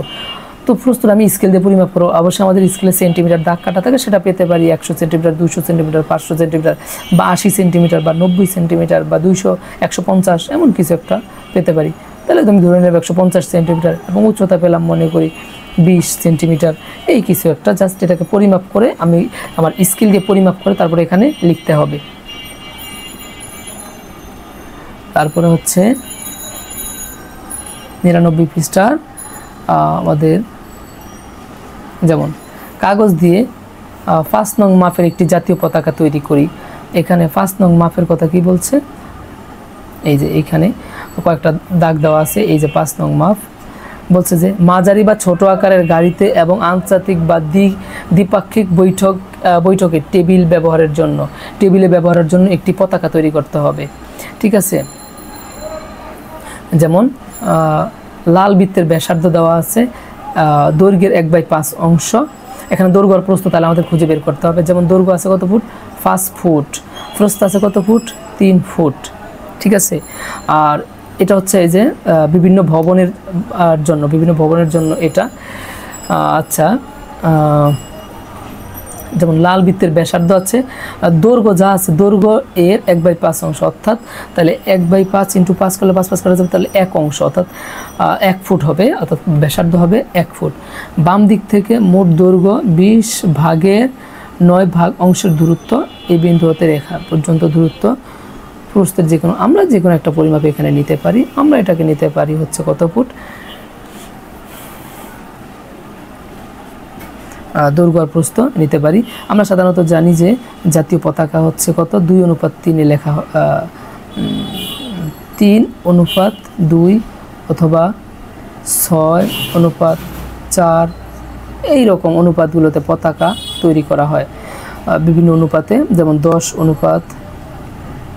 এখানে হবে 10:5, 6, 10:5, 10/6 হয়, 10/6 হয়, সরি 10/5 নয়, 10/6 হয়। ঠিক আছে, এই ক্যাটাগরিতে আমরা জাতীয় পতাকাটা দেখি সাধারণত। তো আমরা যখন একটা টেবিলে এই বা হচ্ছে যেমন মাঝারি আকারে একটা বা গাড়িতে আন্তর্জাতিক দিবসে একটা পতাকা তৈরি করবো, তখন সেটাকে আমরা করবো কত, সাধারণত 3 আর হচ্ছে 2, 3 ফুট আর 2 ফুট। ঠিক আছে, আর যে লাল যে ব্যাসার্ধটা লিখবো, ব্যাসার্ধটা আমরা রাখতে পারি কত, 2 ফুট, তো তাহলে আমরা লিখতে পারি হচ্ছে 1 ফুট, 1 ফুট লিখতে পারি বৃত্তের ব্যাসার্ধটা।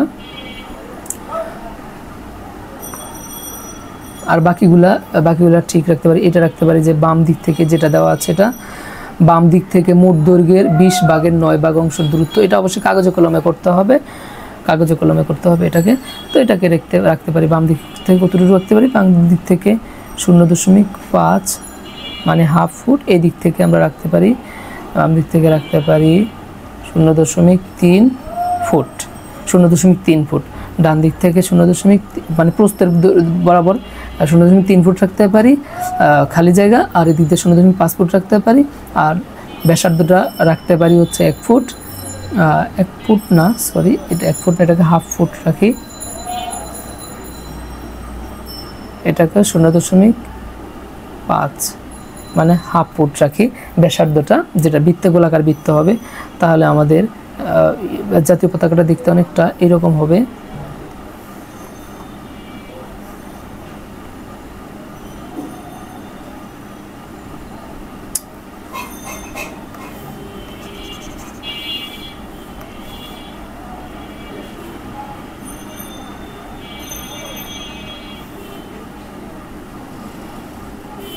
হ্যাঁ,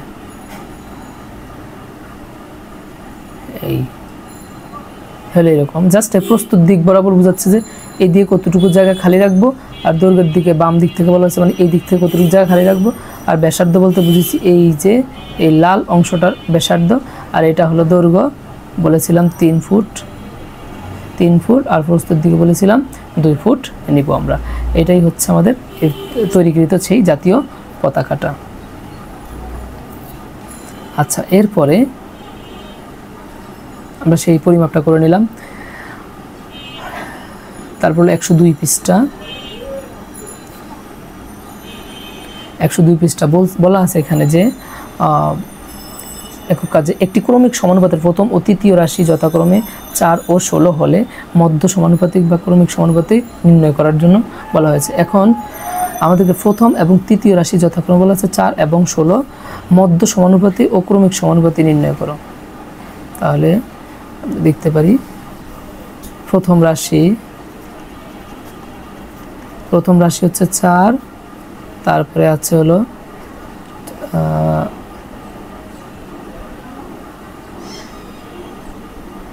তৃতীয় রাশি, তাহলে হচ্ছে 16,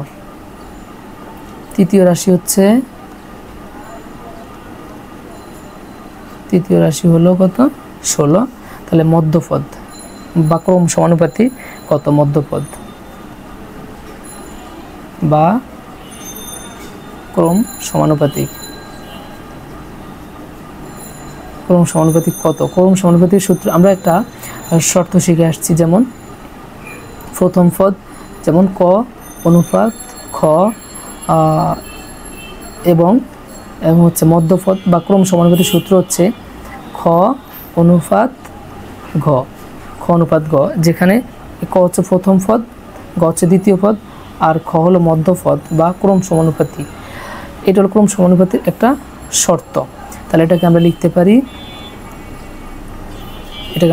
এভাবে, ক অনুপাত খ সমান খ অনুপাত গ, বা লিখতে পারি ক বাই খ সমান সমান খ বাই ঘ। এটা এইভাবে আমরা লিখতে পারি। এখান থেকে জাস্ট আমরা খ এর ভ্যালুটা বের করতে বলা হয়েছে আমাদের।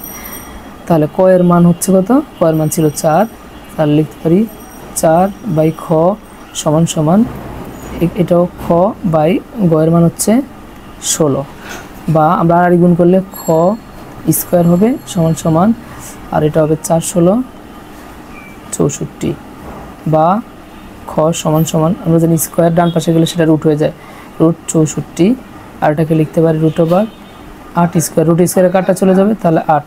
তাহলে খয়ের মান পেলাম কত আমরা 8। তাহলে সমানুপাত, মধ্য সমানুপাত বা ক্রমিক সমানুপাত পেলাম কত আমরা 8।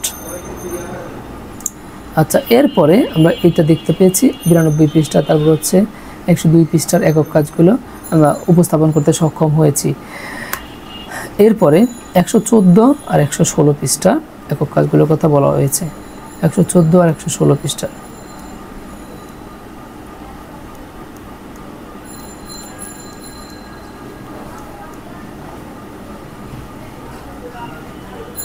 আচ্ছা, 114 পৃষ্ঠার যে কাজটা বলা হয়েছে একক কাজ, যে তোমার ইচ্ছে মতো কাগজ কেটে কয়েকটি সামান্তরিক তৈরি করো। তো এইখানে এইভাবে চাইলে আমরা সামান্তরিকটা, যেমন যখন বিপরীত বাহুগুলো সমান্তরাল থাকে আর সমান থাকে আর কোণগুলো সমকোণ হয় তখন সেটা হয় আয়ত, কিন্তু কোণগুলো যদি আর সমকোণ না থাকে তখন সেটা হয়ে যায় সামান্তরিক। সামান্তরিক আর আয়তের মধ্যে এটুকুই হলো পার্থক্য। তো কাগজ কেটে আমরা অনেকগুলো সামান্তরিক তৈরি করতে পারবো। সামান্তরিকের কন্ডিশন হলো এই, যেমন এই ডি কোণ আর এই কোণ, অর্থাৎ একই বাহু সংলগ্ন যে কোনো দুটি কোণের যোগফল 180। তারপর হচ্ছে ডি আর সি, এই বাহুরও ঠিক এই দুটি কোণের যোগফল হবে 180। আমরা যে কোনো দিকে যদি এইভাবে একটা রেখা অঙ্কন করি তাহলে এইখানে এটা হবে একটা 100 কোণ, এটা হবে একটা 100 কোণ, অর্থাৎ এই কোণ আর এই কোণের যদি যোগ করি তাহলে 180 পাবো। এই কোণ অথবা এই কোণকে যোগ করলে আমরা 180 পাবো, যে কোনো দুটি কোণকে যোগ করলে 180 পাবো।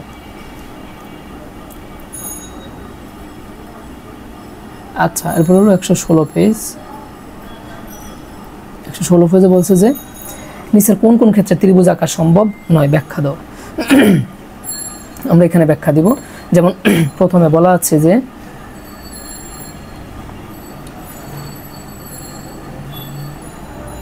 এখানে প্রথমে 1 নম্বরে বলা আছে 1 সেন্টিমিটার, 2 সেন্টিমিটার ও 3 সেন্টিমিটার।